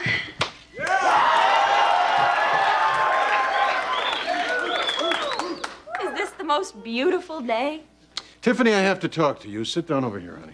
Now, bear in mind that this is a very serious talk. So you're going to have to take that smile off your face. Okay.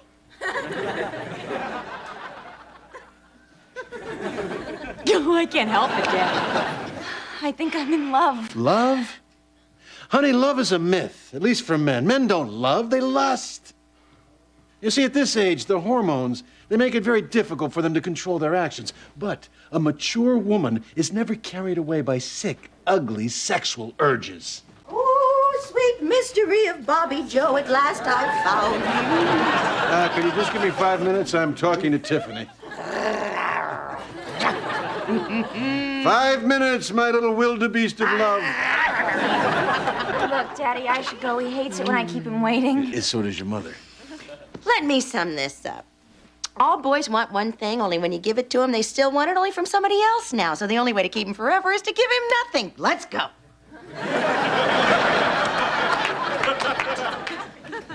Just remember, there's nothing beautiful about sex.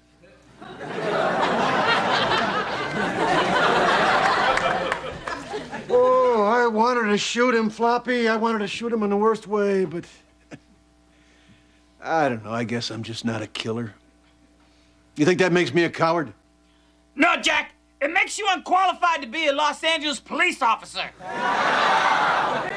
They make it look so easy on the news. Oh, well, I guess I'll just have to handle this like a woman. You mean cry and whine and nag until he marries you? No, I was thinking more along the lines of boring him to death with my feelings. Look, Jack, you have to understand the kid. It's the rebel mentality. I know, because I was a rebel, too. Rebels don't talk to parents. I didn't go in for any of that. Hello, Mr. and Mrs. Plastic Burby. You have lovely furniture. Sold separately. I spit on parents. I took Burby where I wanted, when I wanted, and how I wanted. Hey, how come you stopped seeing Burby anyway? Her head fell off. Well, I don't want my little girl's head to fall off. I'm gonna take charge of this situation. I've got to figure out a way to talk to him at his own level. Wait a minute. I think I know just how to do it.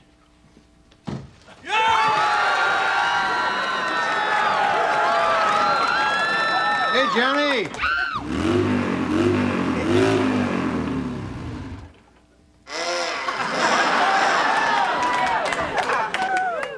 So, are you here to kill me? Nah, then I just have to kill a whole lot of other people, too. That's kind of a long story. You like your bike, don't you? I love my bike. Yeah, I used to love my bike, too. But one of these days, you're gonna wind up on what we like to call the married man's hog. No, not me. No, not you, no. That's what I used to say to myself. I never thought I'd be like me. Quietly cool, but with no friends. I used to go riding out on my bike, and I'd pull up next to some old fart in a family sedan. He'd be riding with his fat wife and his 2 rotten kids. He'd look over at me, and I could see that he wished he was me. And I'd spit on his car, make obscene gestures with my tongue at his daughter.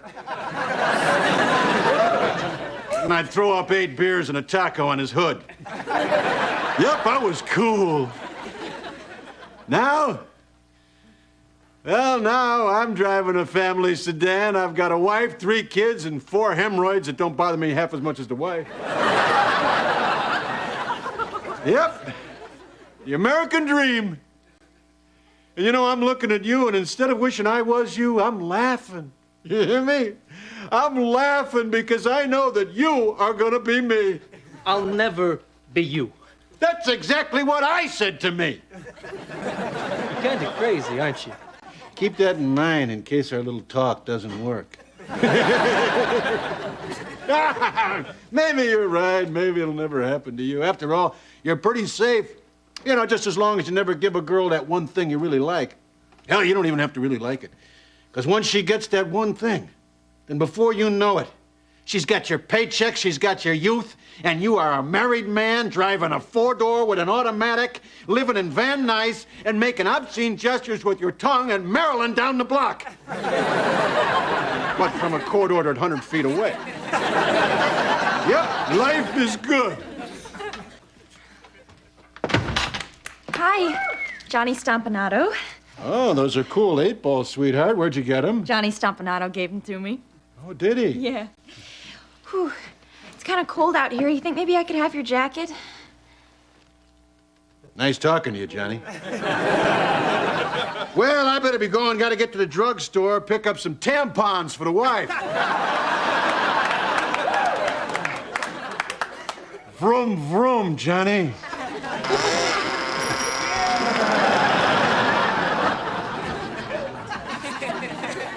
So, where are we going? I can't. I'm busy. But I'll call you tomorrow. Tomorrow?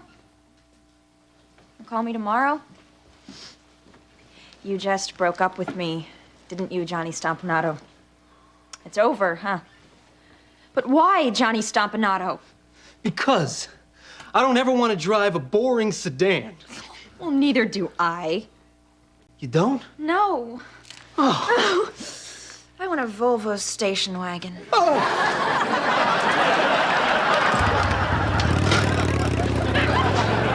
Bye. My motorcycle boy.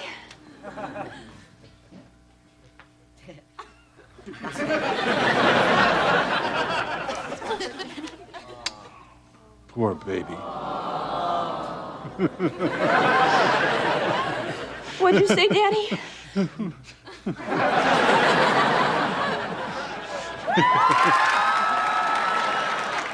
Dear Mr. Floppy, I'd really like to buy a floppy doll. Where do I get for my $29.95? Chrissy D., Louisville, Kentucky. Dear Chrissy, it depends on what you look like. If you're a fat chick, you get this. If you're Drew Barrymore, you get this. And this. If you're Sybil Shepherd, see the fat chick rule. See you in bed, girls.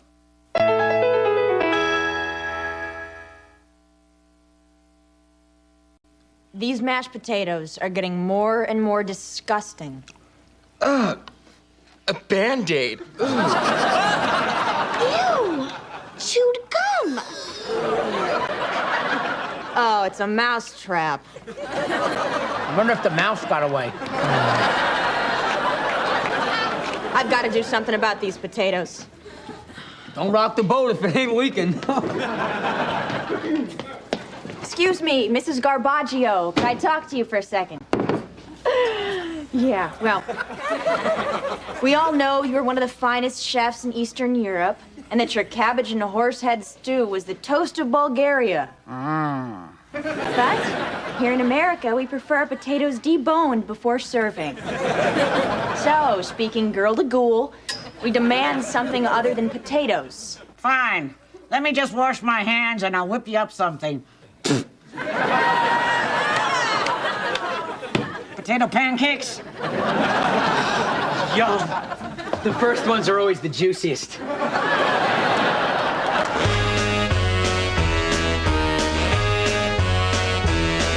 Hit the road, Jack, and don't you come back no more, no more, no more, no more. Hit the road, Jack, and don't you come back no more. Oh, what you say? Hit the road, Jack, and don't you come back no more, no more, no more, no more. Hit the road, Jack, and don't you come back no more. Oh, woman, don't you treat me so mean. You're the meanest old woman that I've ever seen. I guess if you say so, to pack my things and go. That's right, hit the road, Jack, and don't you come back no more, no more, no more, no more. Hit the road, Jack, and don't you come back no more. Oh, what you say? Come on back. Oh, you poor baby. You still can't sleep? Oh, they say insomnia is the worst. You know, my granddaddy went days without sleep. Whatever happened to him? When he finally fell asleep, he never woke up. Why can't you sleep? Is there anything on your mind? No, nothing at all. Have you tried warm milk? Well, I did a bottle of pills and a six-pack. You know, full Judy Garland treatment. Nothing, except it constipated the hell out of me. Which makes being awake even better. I don't know what could be keeping you up. Lord knows you don't have any reason to have any stress. You're past the point of ever becoming a success, and everything you ever worried about's already come true. Oh, honey, you look so tense. Oh. Jack, your neck's like a rock. Oh, it's too bad your mother's not alive to massage it.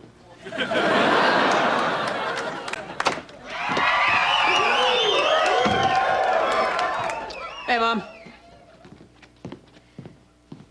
Who's the old guy? Oh, that's just Daddy. He hasn't been sleeping. I think he's dying. Excuse me, but we had a very tough day here. The mashed potatoes at school are horrible. I like them. In an uproar. I mean, how do you attack authority? We're thinking about maybe staging a student protest. How'd you guys stop the war in Vietnam? And why? I mean, all the history books say we were winning. I don't know. I was only 12 years old, for Pete's sake. But we did take a lesson from those 60s radical teens who came before us when it got to be our turn. Oh, yeah, we took no guff. We burned our bras. We listened to Joni Mitchell backwards. We ate ice cream. We raised our consciousness as women. What happened? We found out boys don't like girls like that. So I shaved my legs, never looked back. Oh.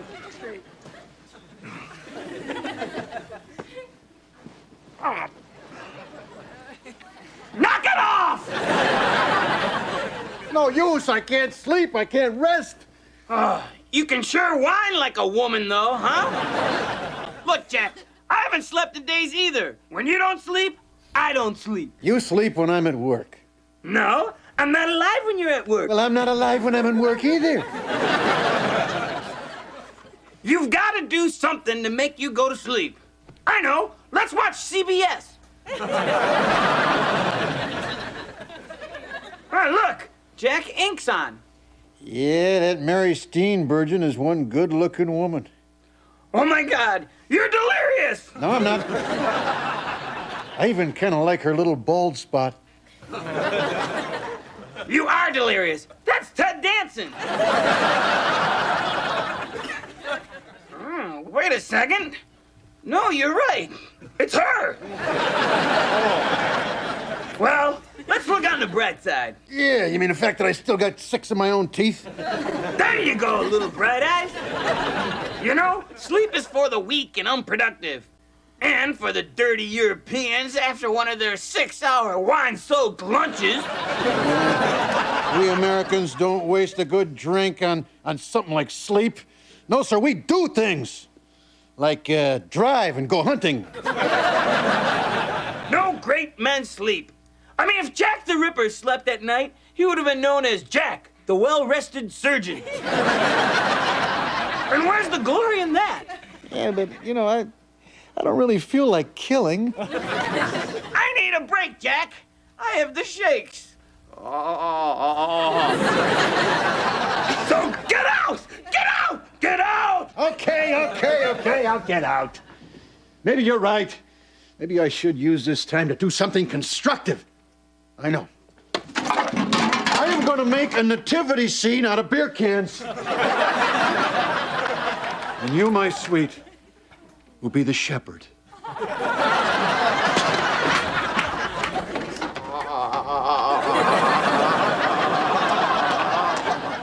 Great!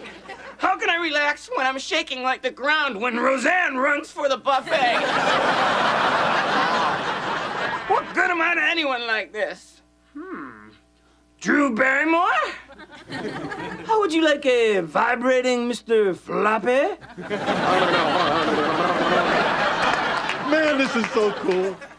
I finally get a chance to do all the things I've just dreamed of doing. Oh, say, Ross, how do you like that dog hair shirt I made for you? I think my shirt is fleas. Not to worry, son. Just come on down here. I have this highly toxic flea collar. It'll kill anything. There we go. Dad? Yeah? A word with you? Sure. I want to be proud of you. I do. But I'm not going to candy coat this. You're nuts. Crazy. Cuckoo. You've crossed the line. And I'm wearing it.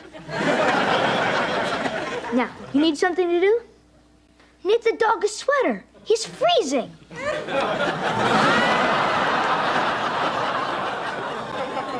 Say, you know it would be kind of an ironic twist? If the dog were wearing a vest made of human hair. You know, I'm not feeling so good. It might be the collar. Well, of course it's the collar. I told you, it's poisonous. I can't get it off. Of course not, son. I child-proofed it. Good night, Ross.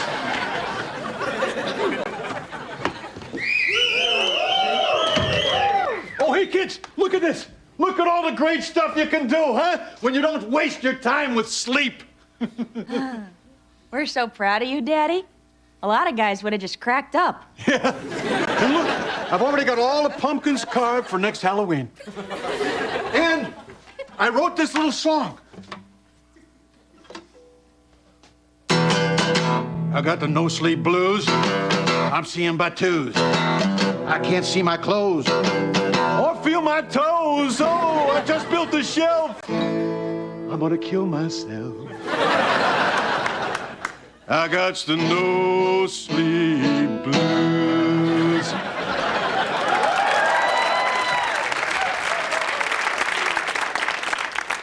Yeah, it's nice, Dad. We get the idea. I don't think you do. Yeah, I got those hallucinating, debilitating, heart defibrillating, gonna kill myself. Bring it home, Daddy. Yeah, I got the no-sleep blues.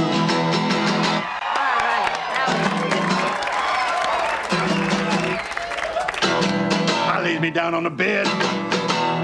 This dancing in my head. I'd be better off dead. But I'll torture you instead. I said those no-sleep blues. Everybody, I'll say it 1,000 times again. I got the no-sleep blues. One more time, Dad. Sitting at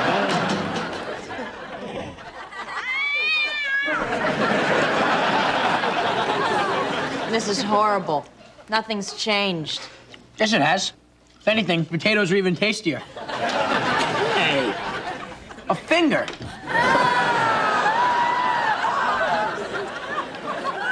Finger looking good. come in handy in case you ever have to count to 11. Well,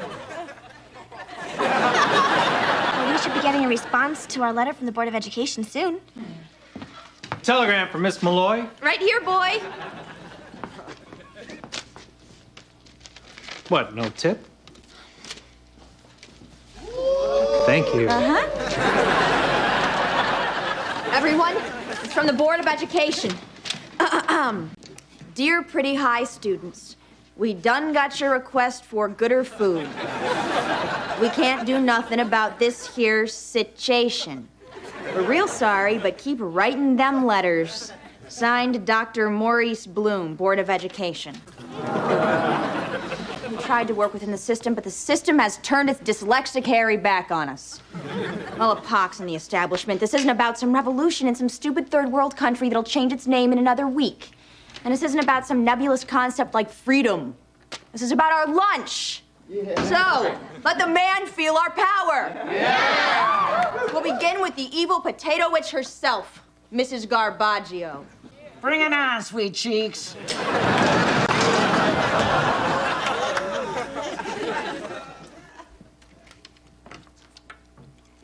Maybe the middle class weren't meant to revolt.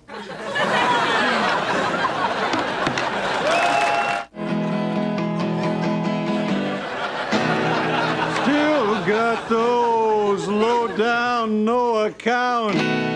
Pills don't work and beer don't help. Yeah, but it don't hurt neither. Insomniac, no sleep blues.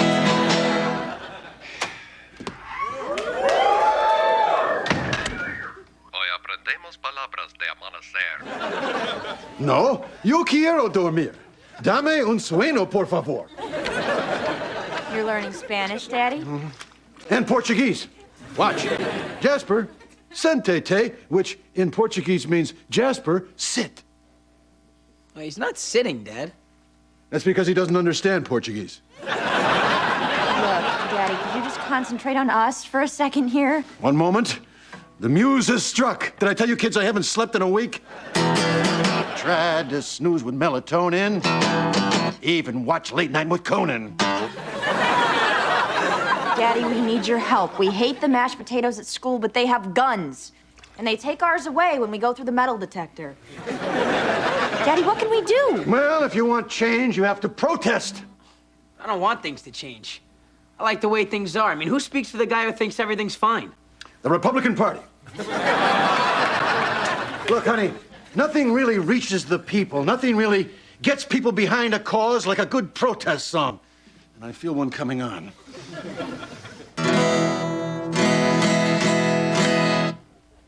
Men in the back rooms making the rules can no longer poison the lunches at schools. Hear us as our number grows. We won't eat no potatoes. Now in Portuguese. Vamos comer mais una bata. All together in English. Yeah, they take your smokes and they take your guns, but don't let them poison your daughters and sons. The halls will run with teachers' blood, 'cause we won't eat another spud. No more spuds. No more spuds. No more spuds. No more spuds.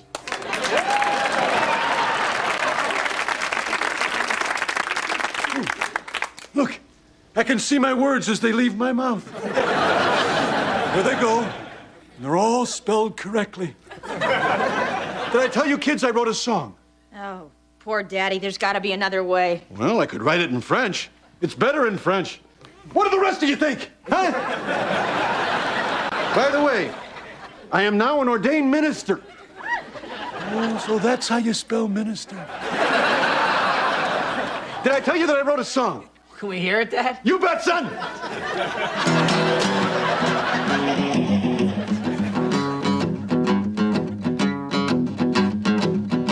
Get down, mister. Floppy.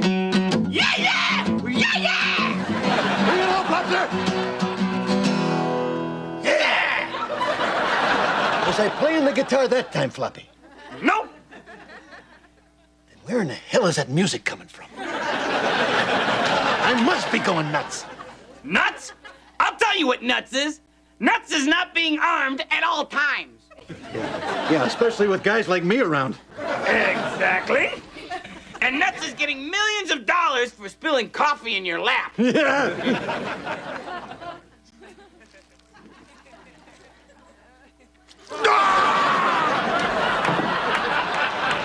Floppy, I'm rich! I'm rich! Not your own coffee, Jack. It has to be a large, careless corporation's coffee. You mean that I spilled coffee all over myself for nothing? I wouldn't say nothing. I got a laugh out of it. God, I'm so tired. At this point, there's only one way to get some sleep. You gotta have sex. All right. I'm desperate. I'll try anything.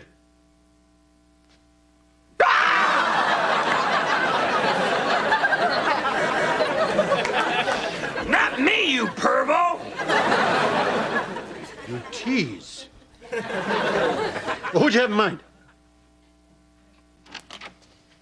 We want sex. Tried everything. We're desperate. The last resort is to have sex with you. You think you can just barge in here, clutching your bunny with your soggy crotch and get sex? Well, I married you. Everyone said, get married, you can have sex whenever you wanted. Well, I want it! La plume de croissant, dites-moi pourquoi le vin est froid.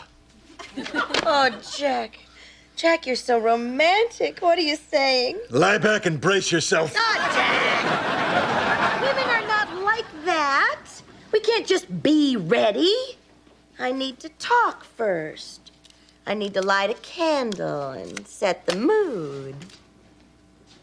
Tropical musk relieves stress and enhances sensuality. For me, you don't need any help with this. Oh, it's been such a long time since we've talked. Oh, did I have a whopper of a day? You know, like at the store in the express lane. Oh, you know, 10 items or less. Well, this big controversy ensues over what constitutes an item. Now, I think that all the meat I have is one item. This woman tries to move me out of line. So I slugged her right in the kisser. She spluttered just like a Crenshaw melon. Clean up aisle 4. I moved right to the front of the line. I felt like the freaking Queen of England. Okay, honey, I'm ready. Let's go. Jack, wake up. You fell asleep. I'm ready. Let's go.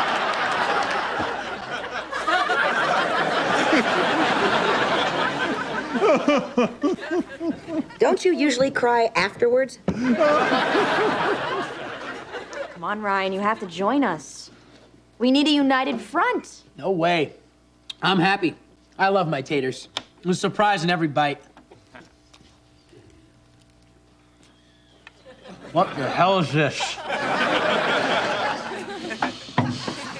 Broccoli. I trusted them, and they put a vegetable in my potatoes. I could have swallowed this. I now join the revolution. We must vandalize and loot. No, it starts with a song. Men in the back rooms making the rules can no longer poison our lunches at school. Hear us as our numbers grow. We won't eat no potatoes. The halls will run with teachers' blood, 'cause we won't need another spud. No more spuds. No more spuds. No more spuds. The entire city is in flames, and the rioting for better lunches has broken out in every public and private school in the county. Cool! The kids are on TV. All of this was fueled by a protest song, and the police are rounding up the usual suspects. A SWAT team is on its way to Bob Dylan's house. Finally, they're gonna kill him. Neil Young has fled the country. Jackson Brown was discovered on his way to Mexico on the underside of a Volkswagen van. When apprehended, he said tearfully, "I sing sweet songs now." Roger Daltrey keeps turning himself in, but no one knows who he is. And here is the footage of Joan Baez being beaten. The police are not blaming the kids for the riots. It is believed that the writer of the song is the leader of the rebels. Authorities think he's part Mandela, part Hitler, a little bit country and a little bit rock and roll. Who is this mysterious provocateur, this charismatic leader who inspired such passion in his followers? If only I could be in bed with a man like that just once. More pie, please, Mommy.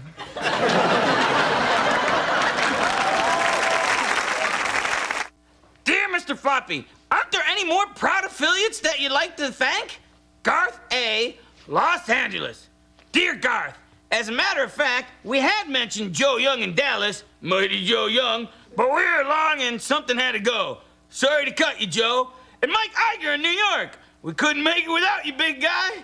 If only there was time to mention Harvey. Wait, not the logo. No, I'm not done sucking up. Stop!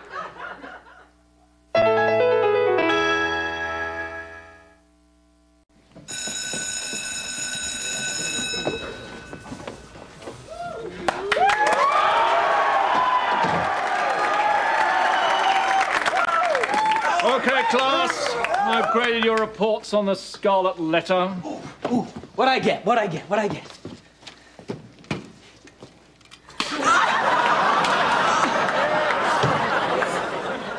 An F. Wow. Just like Demi Moore in that movie. You know, The Juror? Now, class, I was very disappointed, I must say. Only one student got an A.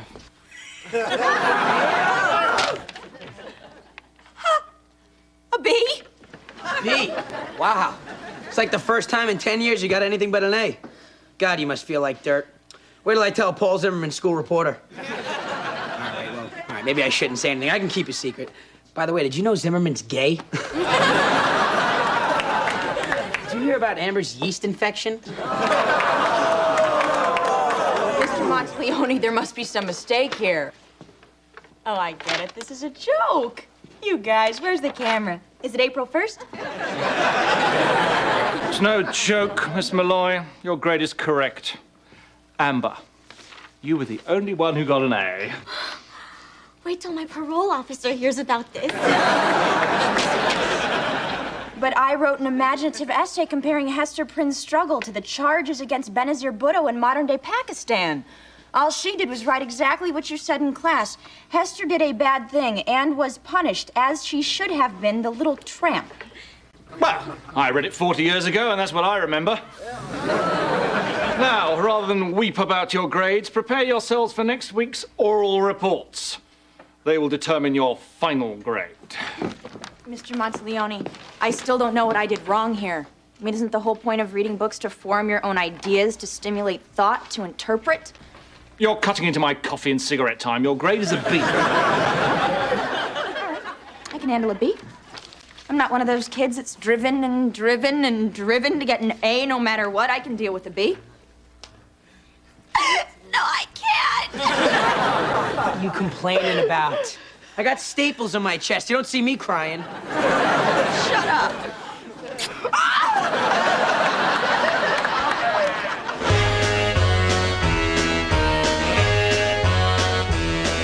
Hit the road, Jack, and don't you come back no more, no more, no more, no more. Hit the road, Jack, and don't you come back no more.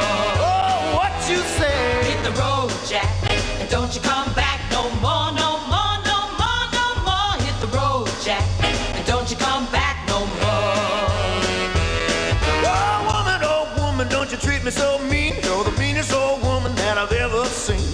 guess if you say so, I have to pack my things and go. That's right, hit the road, Jack, and don't you come back no more, no more, no more, no more. Hit the road, Jack, and don't you come back no more. Oh, what you say? Come on back. You gonna go to work today? I don't feel like it. Would you like to do something with me? Well, I would, but it's a work day.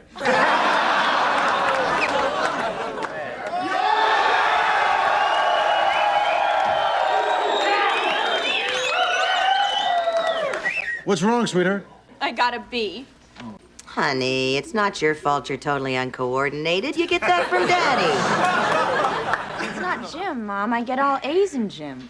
Ms. McGuire, or as she likes to be called, Butch, seems to really like me. She's very sweet and throws a heck of a shot put.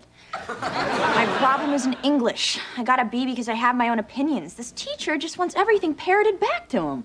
He doesn't want people to think for themselves. Is that what he wants? Yeah. Anything he says about any book, you just repeat back to him and you get an A. You mean anything that he says about any book, you just repeat it back to him and you get an A? Exactly. Is that any way to learn? Is that any way to learn? Exactly. So now everything's writing on my oral report. I have to choose a book. Oh, let me help you with your report, honey. I read constantly. Here's a few of my favorite books. Love's Passion. Passion's Love. A Slave for Sally. Oh, Fabio. I knew Fabio before he was Fabio when he was still just a drawing. Why, I dreamt of him just last night. Fabio. Fabio. So you're saying that you weren't saying that I was fabulous in Italian? I mean, the way you were screaming, I thought I was hitting a home run. No, honey, just a usual single up the middle. Well, not a single up the middle, that was a triple. Or at least a double, maybe a ground rule. Call it a sacrifice fly. Here's my report card. All A's. That used to be me. Now I have a B. For bad. I got an F for phenomenal. Kids are upstairs talking about their grades. As if grades had anything to do with the real world. Yeah, you got D's and F's, and it didn't stop you from getting a cushy job at the used car lot. Bet you couldn't wait for your 20-year reunion, eh, Jack? Hey, it's Jack Malloy, the used car salesman. Gee, I wish I married him. I could be driving around in a 5-year-old Taurus. What? You know, sometimes I wish I could go back to high school for a while. I'd be just like those kids on 90210. They're my age. And I got more hair than that Dylan. And I'm a lot more fun than those kids on Party of Five. A root canal is more fun than those Party of Five kids. You know, the entertainment industry could use a new action hero. They're all either too old, too fat, or don't speak English. Or, like Stallone, all three. Folks, introducing Rex Floppy. He takes his women like Noah took his animals. 2 at a time.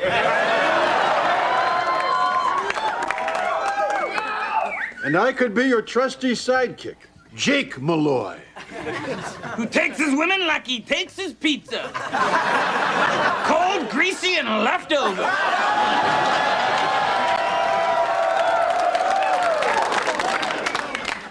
When you're starving, anything tastes good. You know, Floppy, I think we really should make a movie. Just a nice little independent feature that we could get some nerdy executive to see at Sundance and then pay us $1 million, you know, to justify the ski trip. I'm getting an idea. 2 guys in a basement, and a lot of naked girls come visit them. I'd see it. A Floppy question.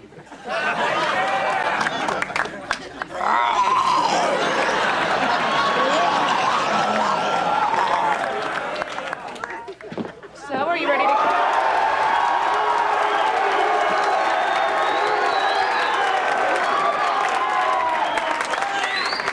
So, are you ready to cave in like the rest of us? No, I'm not giving in to the intellectual fascism of Mr. Monteleone. I've done what great rebels have done throughout history. I tattled on the tyrant. I wrote a letter to the school board, and he should be out of here quicker than a Meryl Streep film is out of the theaters.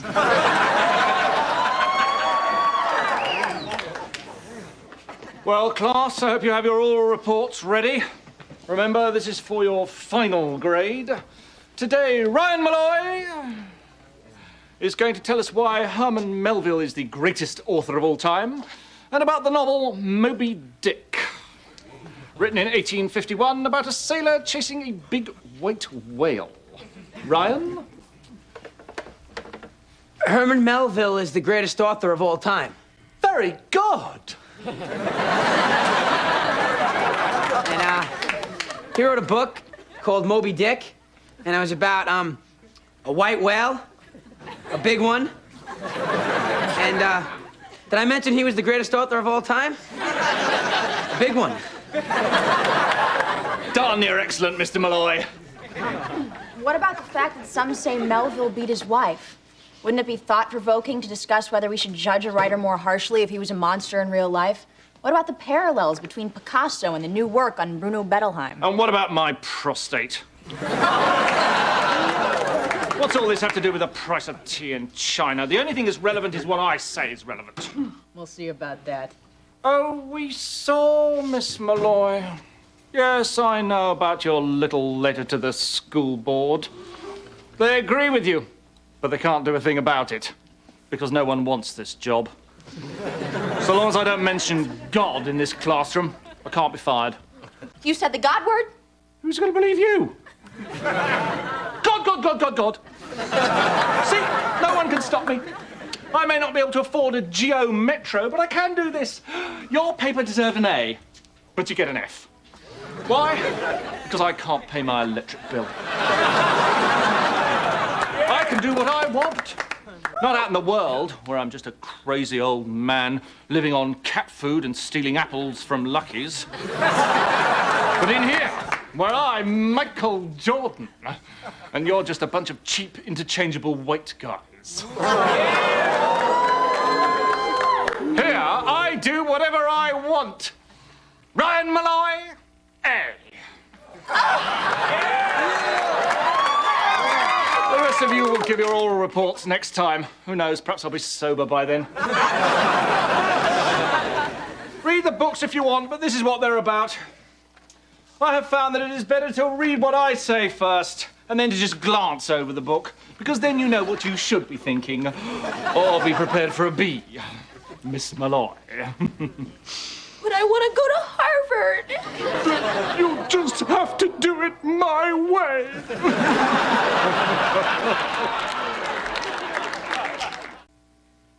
Now that was a triple. You barely beat out that bunt. Hey, guys. How'd it go in school? Oh, this parroting thing really works great. It's a breakthrough, an epiphany. That's the right word, right? Did you hear someone use it that way? Yeah. Yeah, that's the right word.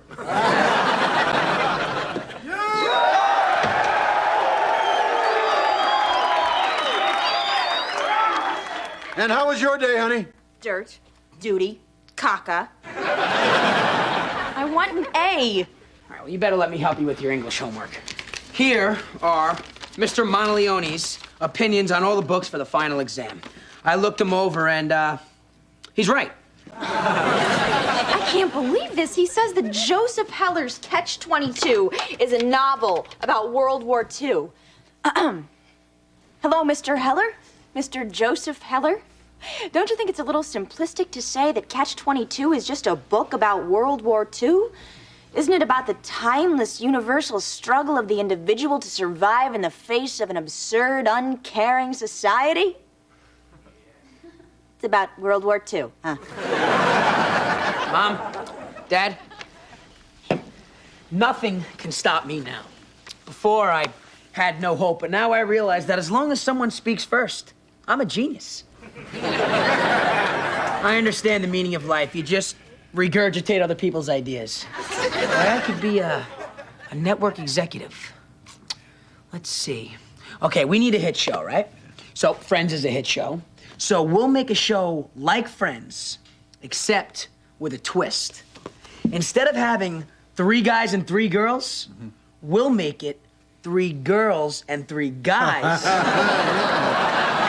And instead of having it take place at a coffee house, we'll make it a juice bar.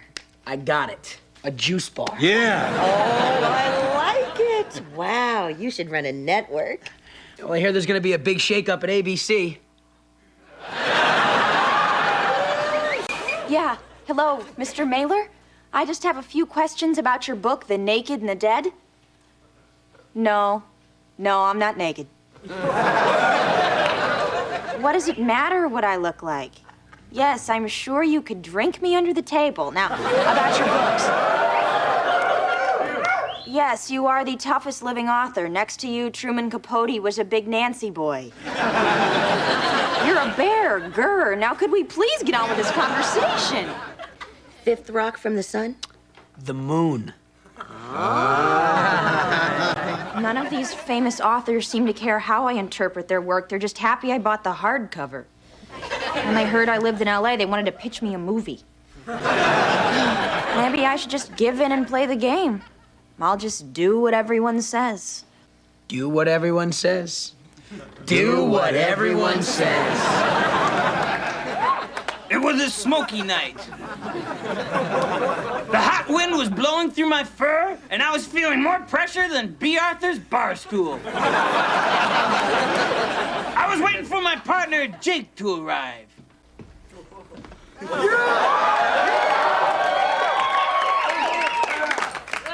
Howdy, partner. Jack, what the hell are you doing? We're making a movie about 20-somethings who work in a video store, talk about life, and plan a bank heist. I want to be a cowboy. You can't. Well, I want to. Fine, you're a cowboy. Gay.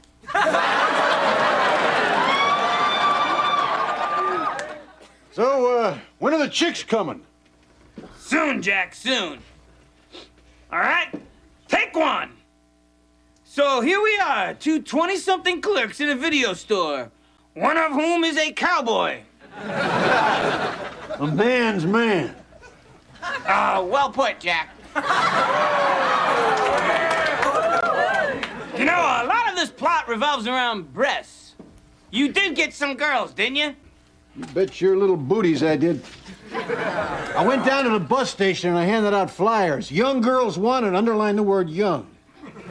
Nudity required, major motion picture. Come to my basement. I think I hear the girls coming now.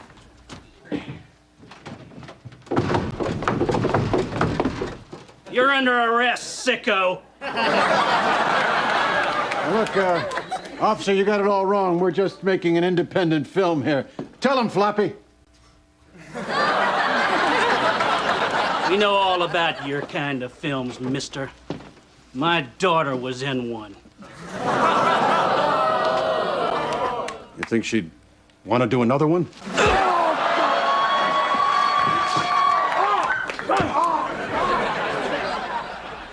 Yep, it was a smoky night, and the only sound was the thump, thump, thump on the tender skull of a midnight cowboy. Fade out. Thank you.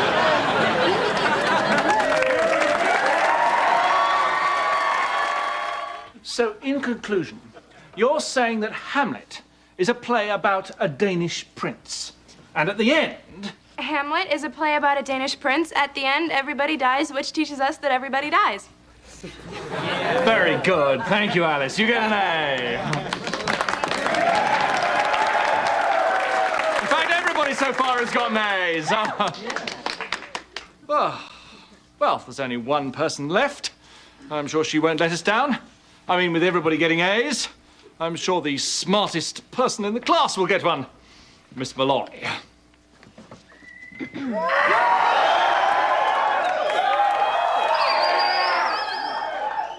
Hamlet is the best play ever. It has 5 acts. It is by William Shakespeare. It is about a Danish prince. At the end, everybody dies, which teaches us that everybody dies. That's very good. And that's exactly what you think, isn't it? Many scholars think that. You don't think that Hamlet is really symbolic of something else? Some struggle inside all of us? You don't feel the need to compare him to, say, oh, Bill Clinton? No. I know you've had other thoughts before about all of this, but I think you can see this is a clearer, more concise, more accurate reading than yours, that your reading was completely wrong. Don't you think so, Miss Malloy? Yes. No. I completely disagree. Am I the only one here who sees the irony in this? Hamlet's problem is that he thinks too much, yet no one in this class thinks at all. Just because a parrot says pretty bird, that doesn't mean that it is a pretty bird. Pretty bird. People write to be interpreted. The whole point of writing a book is to make people think for themselves, not just to spell it out for them. That's what TGIF is for. There's only 20 people left in the US who actually enjoy reading. Don't break the spirit of one of them. Which? Pretty bird. Pretty bird. Yes, I like to read and I admit it. And I like to think. And if you think that I don't deserve an A because I think, then you know what? I don't want your A. I got a B. Oh, Mr. Monteleone gave me a B. My life is ruined. My perfect record is ruined. I got a B. A B, a B, a B. Actually, you got a B minus. Which is pretty much a tarted up C plus. So, you pretty much got a C. Jack, you think you ought to talk to her? Nah, she'll get over it. It's not like it's gonna affect the rest of her life.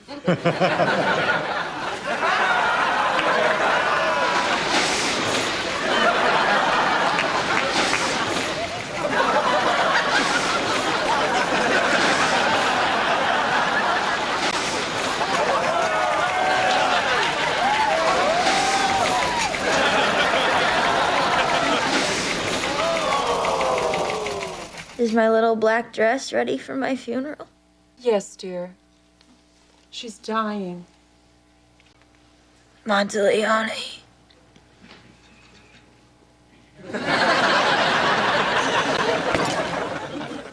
It's over. She's gone. Her final word was Monteleone. Monteleone. What the hell does that mean? Pretty bird. Who let the president of ABC in here? We're number 7 now.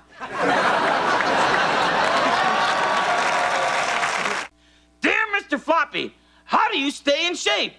Monique G. Milan. Dear Monique, I know it's a cliche, but I have Derek, my personal trainer. Check out these guns. I got it all. Well, let's face it, it's all steroids and diuretics. Remember out there, kids, Mr. Floppy doesn't drink until the job's done. Job's done.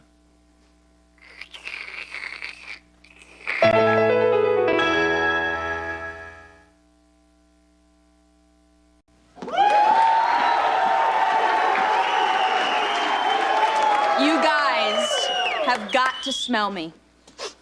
Ooh, flawless. It's an expensive new perfume from France. And as we all know, the French are perfume experts because they gotta cover up their continental stench. You guys gotta smell me. It smells disgusting. What is that? Ah, it's my new Mickey Rourke cologne. It's called Obscurity. Ah. my little ice cube. What do you say I spring for a movie and you pay me back with some sex? I don't want to go to a movie with you. Okay, well then how about if I just give you $750? Ryan, I don't want to go out with you. She said you would go to the dance with me.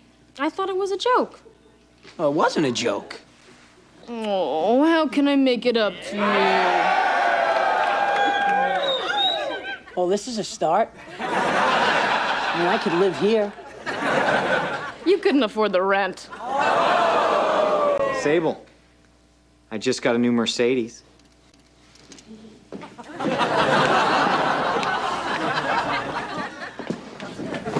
Well, it's your own fault for shooting so high. I mean, you should ask someone that you have a chance with. Oh, would you like to go to the dance with me? Oh, my God. He thinks he stands a chance with me. How could you insult her like that? Have you no feelings? I'm a male heterosexual high school student. Of course I have no feelings. Oh, well, I guess I'll just go back to doing the only other thing that's ever made me happy. Ordering sea monkeys from the back of a comic book. Oh, my God. The answer to all my prayers. Sea monkey with a nice rack? Nope. It's a catalog for mail-order brides. I am sick of being dateless. I'm gonna get me a mail-order bride. One that loves me. Because she has to. Oh, and by the way, Amber, not only do I think I stand a chance with you, in fact, I'm too good for you. Amber happens to be one of my best friends, and just so you know, she is good enough for everyone on the football team.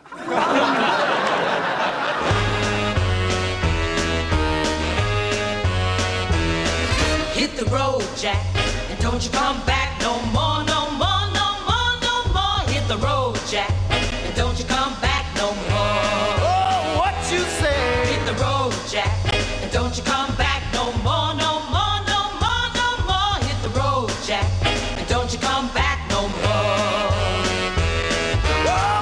Oh, woman, don't you treat me so mean. You're the meanest old woman that I've ever seen. I guess if you say so, I have to pack my things and go. That's right, hit the road, Jack, and don't you come back no more, no more, no more, no more. Hit the road, Jack, and don't you come back no more. Oh, what you say? Come on back. Ah, my little Russian bride, Oksana. Isn't that a beautiful name?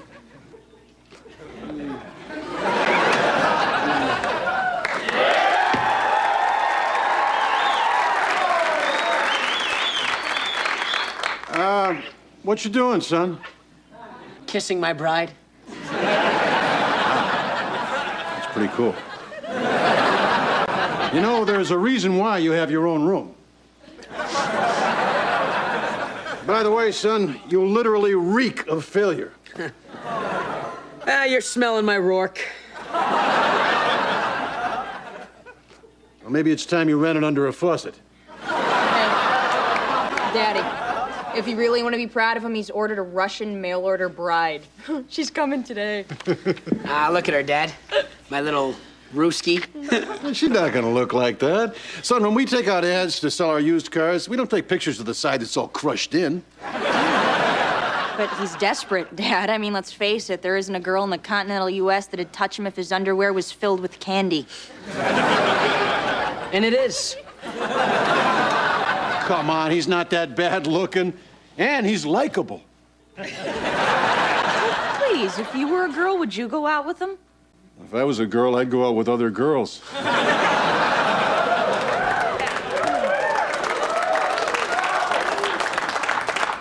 That is, if I could drag my naked body from the shower.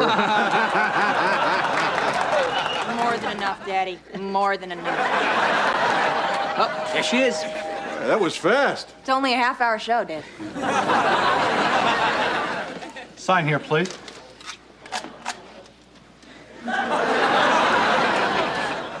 You were right, Dad. She looks nothing like her picture.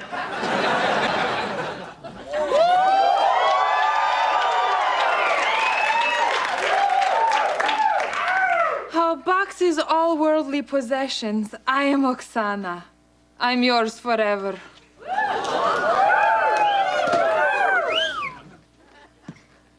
This a joke? No? Really? Really? I don't see anything crushed in, Dad. Yeah. Look at sweet Svetlana. I'd like to sample her caviar. You know, Floppy, if they have catalogs for husbands, I should send my picture in. Yeah, I'll help you describe yourself. Aging lunatic white guy. 3 kids, no income, drinks beer. Seeks barely legal blonde who likes casual, anonymous, degrading sex. And put in hand holding, will you? Kind of takes the edge off.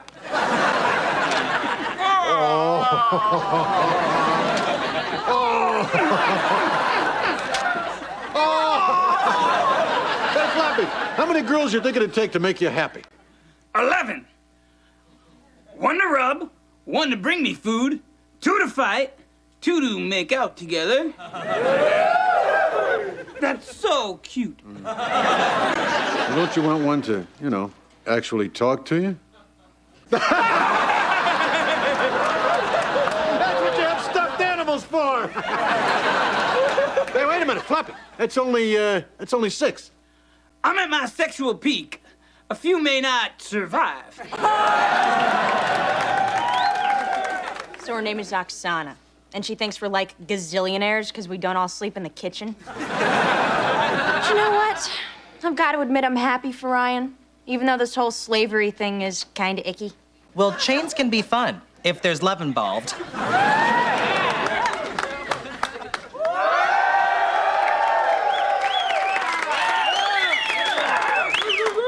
Thank you for beautiful tiny dress. And for our first anniversary?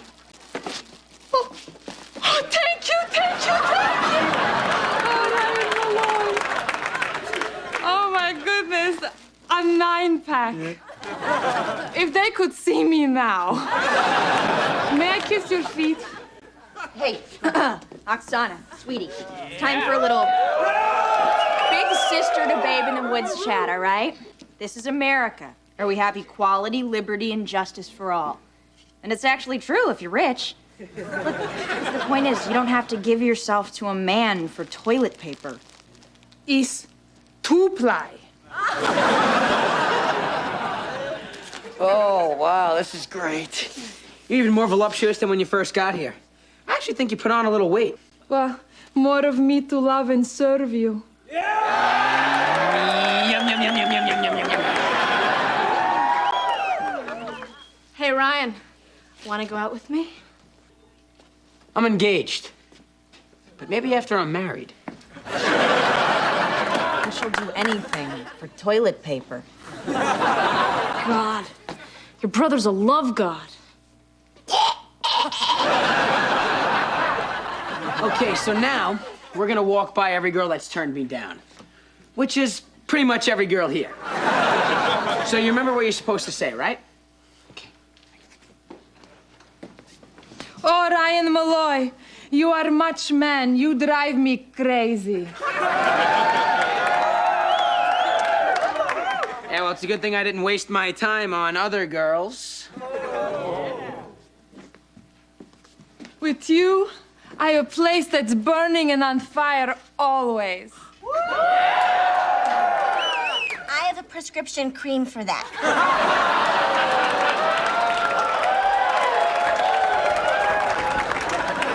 One more stop. You are love machine, Ryan Malloy. Eat your heart out, Mildred. Oksana is the best thing that's ever happened to this family. She does a nice laundry. She even washed the used paper towels and sewed them together to make drapes. Only problem is, I Can't seem to find a roll of toilet paper anywhere. She sends it back home so her sister will have a nice dowry. I tell you, that little Ruski is saving us a bundle. Ever since we let the gardener go, she's plowed up the backyard. She's harnessed Jasper as a work dog and planted potatoes and cabbage. You know, the only problem is if you can just send for a beautiful woman who's going to work hard and actually wait on you, well, what kind of future is there for American girls? Oh, Mom, don't worry. Men like to be dominated. And nobody can nag like an American woman. I don't know. Japanese are catching up. Well, Ryan is a very lucky man. He certainly bought a good one. You know, there's something wrong with this wedding. What happened to romance? Your eyes meet. Your heart skips a beat. Oh, yeah, that happens a lot. Hey, Jenny. I love you. Oh, and I love you too. My darling. My sweet. Hear the music, son. You two deserve each other. That's out of line, son. You don't have to say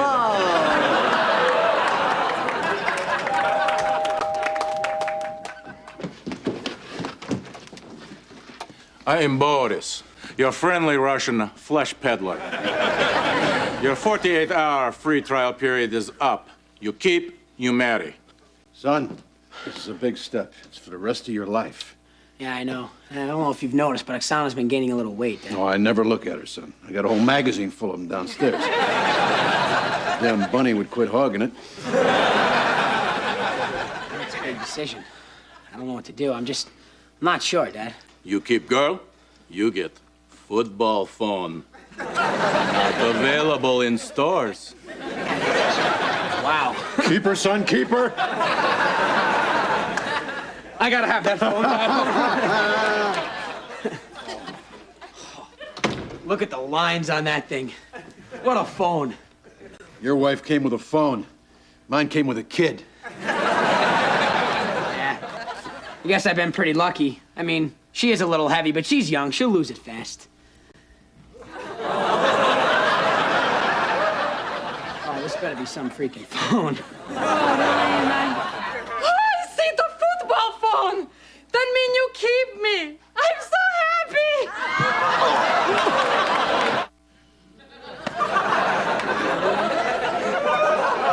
Yeah, that might fit.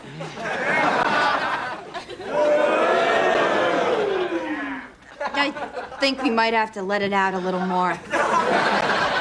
You've grown since this morning. It's more to make coochie coochie. You want to put Lennon in the tomb?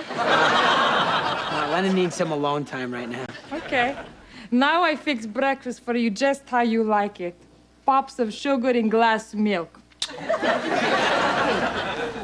Oksana, the kitchen is no place for a woman. You don't have to be a slave anymore. The minute he says I do, you don't. But I want him to be happy. Why? In America, you know you've done your job when your man goes to work smiling and comes home crying.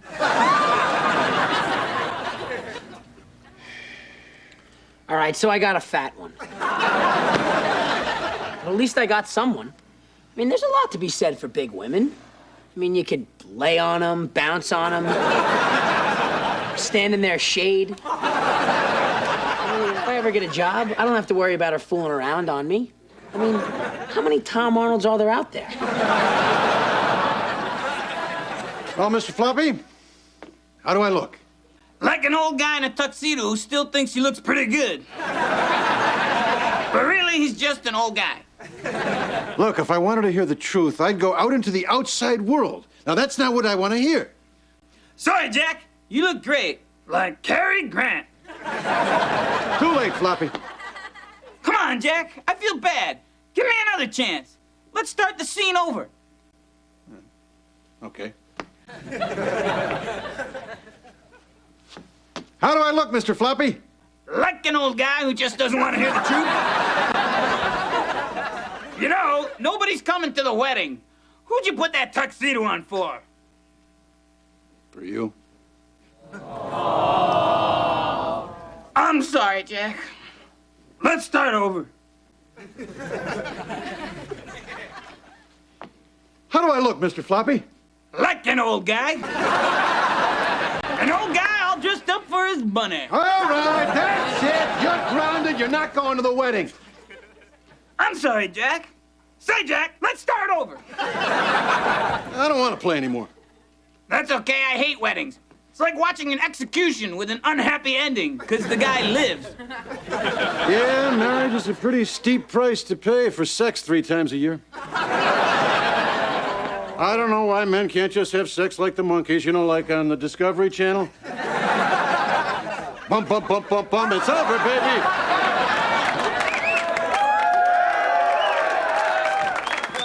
Goodbye, good luck. Tell your friends. I mean, if we're so evolved, why do we get married at all? I guess so you have someone to find you when you die, so the dogs don't eat you. Say, Jack, don't you think it's about time you get your kid out of this mess? We're late in the show. All of a sudden you care about Ryan. You never said a word the entire first act. That's because I wanted to see you in your tuxedo. Aha! I knew it! Okay, Floppy. How do I look? Like Cary Grant. Hacha! In other words, an old dead guy.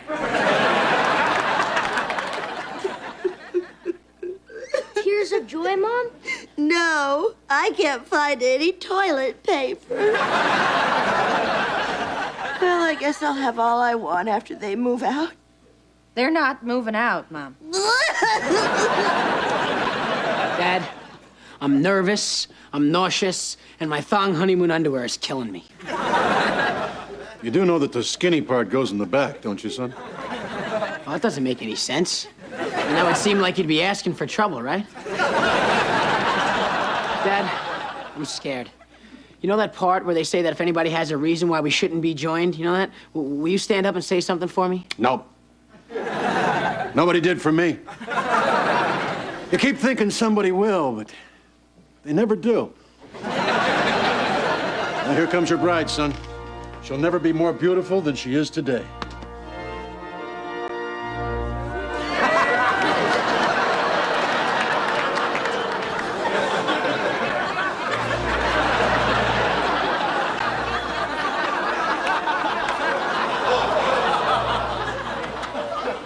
Oh, God.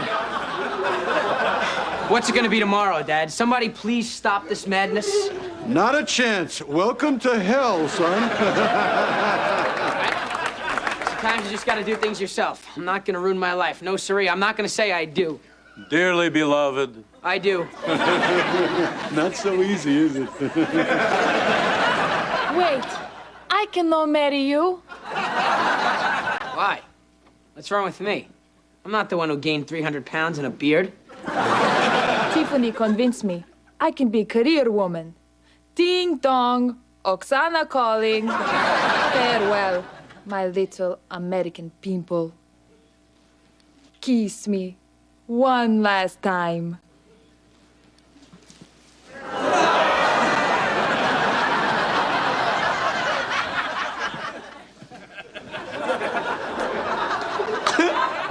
Why are you crying, son?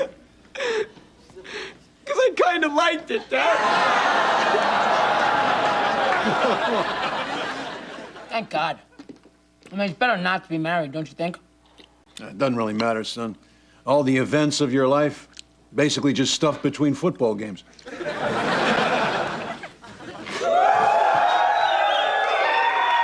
Well, goodbye, everybody. I leave turnips and take the luxury bathroom tissue. And the work dog. Oh, no, you don't. I need him to eat me when I die. Wow. You're beautiful again. What happened to you? It was water weight. It happened every month. It's a girl thing. I go now.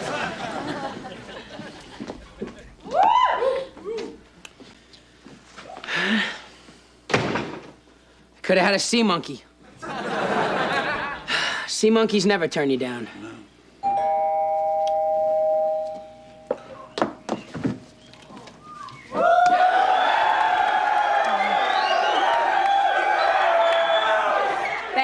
coming so quickly. Ryan's getting married in 10 minutes. This is your last chance to break up the wedding. I love an unhappy ending. I hope this doesn't hurt your relationship with the Russian girl. Oh, well, she'll just have to learn how to deal with it. Because I'm too much man for any one woman.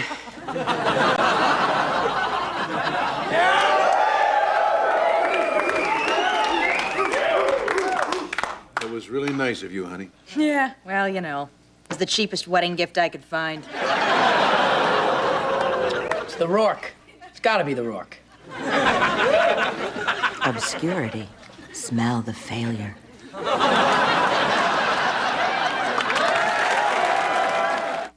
Dear Mr. Floppy, I love the show, but I've noticed that you haven't featured Jasper the dog in any of your new episodes. What happened? Signed, John S. Dear John, it's a well-kept secret, but like many other TV stars today, Jasper is in rehab with a substance abuse problem, but he's back now and better than ever and is off the evil malt liquor. Hey, buddy, how was Hawaii?